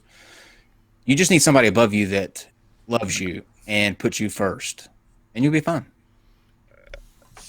Yeah, I totally agree with that. I mean, yeah, my daughter has, she has basically me, a stepdad, her mom, like 3 grandmas, and so it's, I think Kyle's exactly right. I don't care if there's 2 parents or 2 males or 2 females, single mother, single father. It's all a matter of, does that child have somebody in their life that cares about them and treating that child properly and raising them right.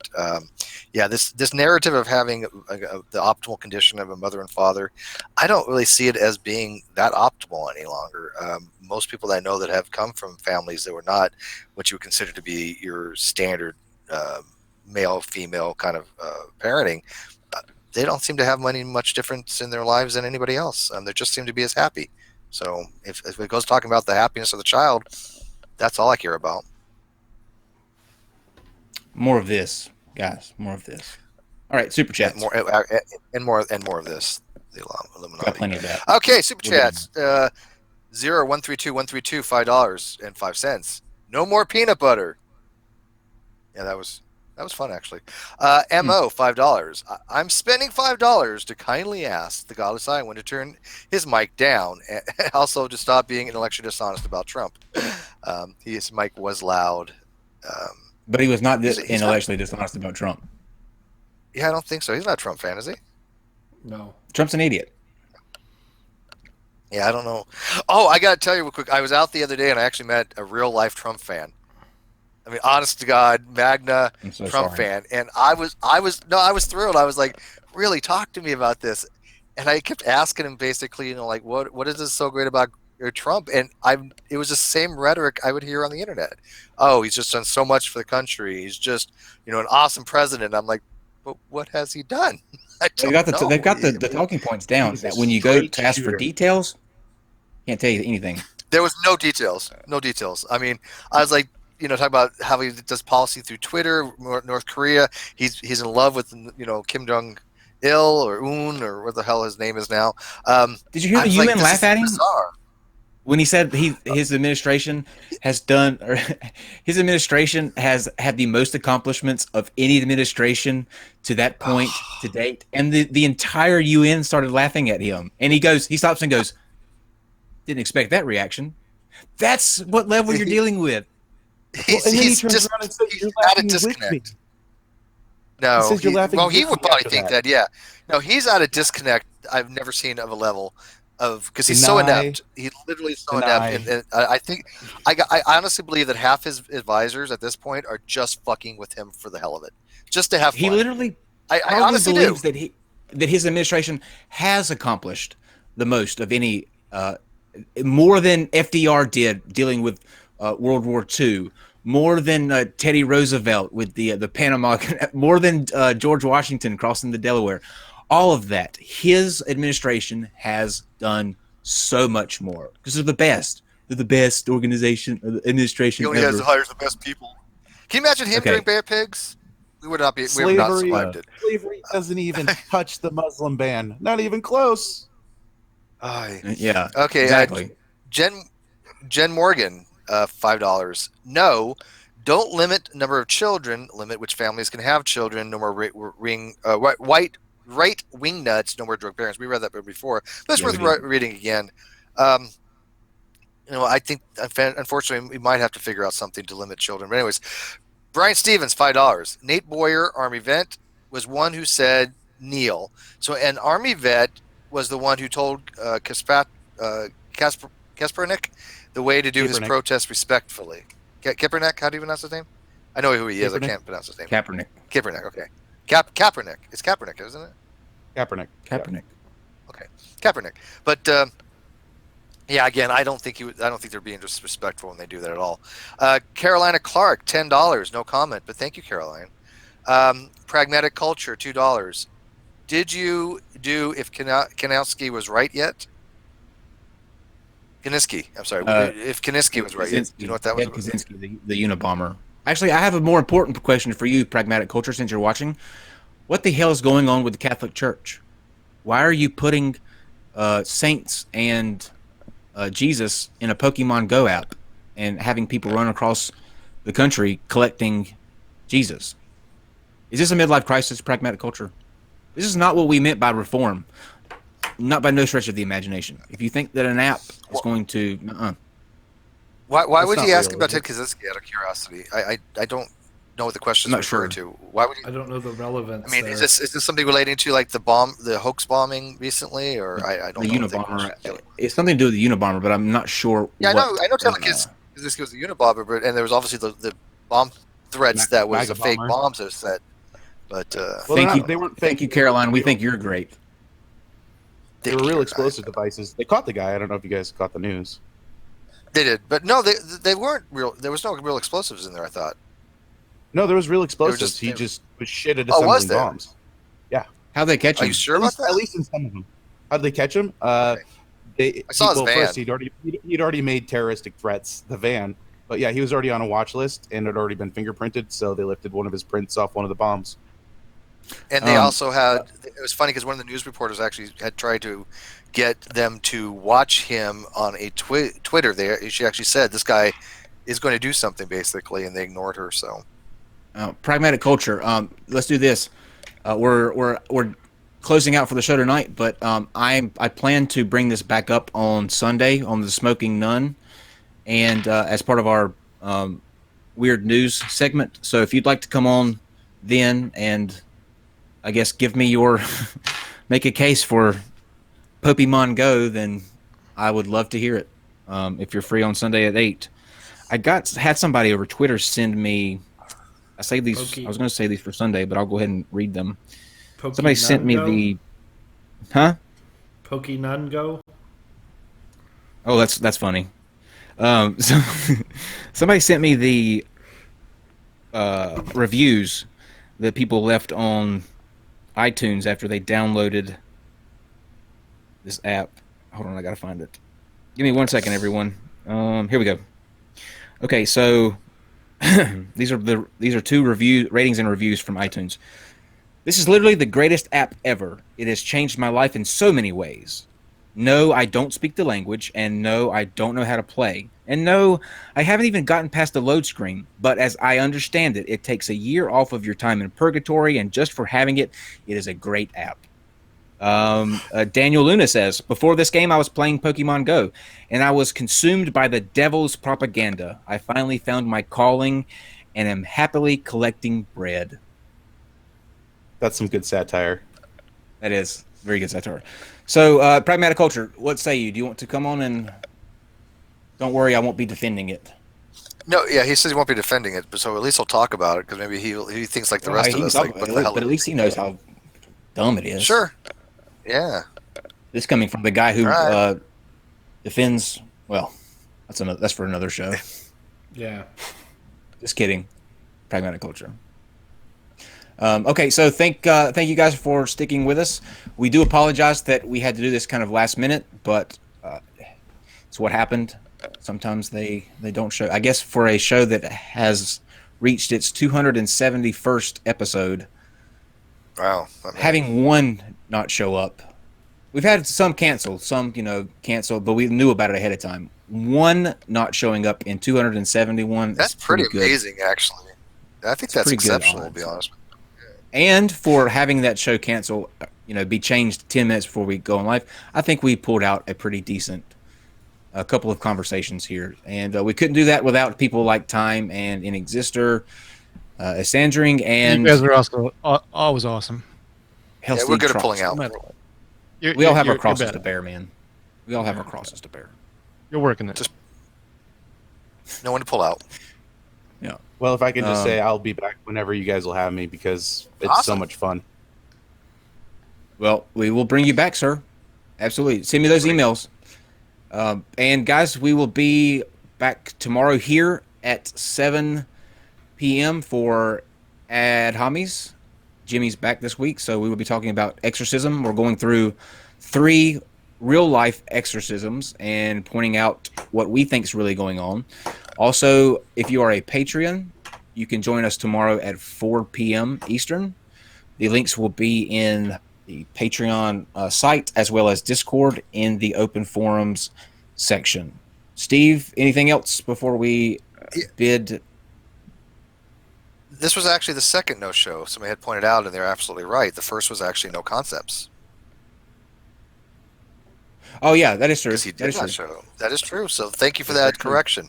And the first one was a flat earther that seemed to be changing their position. So we haven't still contacted them. We still don't know what's going on there. But it appears they changed their position because they deleted all their videos and changed their avatar to say it's round. I'm going to take that as all that before he paid $500 to debate Reds, though. Yeah, $500 later. Like, why would you bother paying if you're just going to change your mind? Like, not only have you been a complete idiot about science for the past however long he's been a flat earther, but you also lost $500 for a debate that you didn't have because you realized that the Earth was round. Right, for that kind of money, he at least got a dick pic from Reds or something, Something, a fool and his money. Yeah, but something anyways, like that. There you go. Anything so full this was in fun. It works. You guys were great. Are you doing a DEF CON on Sunday? I'm in the works. I will let you know by tomorrow if we're doing a DEF CON on Sunday. Okay, and we might actually have a flat Earth debate on Sunday at 4. I'm still working out the details. Geoscriber and I can never pronounce that. Shinobi, I think it is. I hope I'm pronouncing that right. Shinobi. Shinobi. Yeah. Shinobi. Yeah. Shinoboa. Yeah. That might happen at 4 o'clock. Just keep tight with us, and we'll let you know. Somebody points out that Jill was not a no-show. She was on a no-show. I knew she was not showing up. Earlier in the day, so I had time to kind of prep for that. So, will Danny Glass show up on Sunday at 8 p.m. Eastern? Find out on the Smoking Nun with myself and Katie Paulson. We're talking about Danny Glass, who tells people that drinking turpentine is the best thing for your health. I'll leave you on that. We'll see you tomorrow. And then you lovely saints of NonSequitur, the patrons, at 4 p.m. Eastern. Good night. Good night. NonSequitur. Your facts are uncoordinated.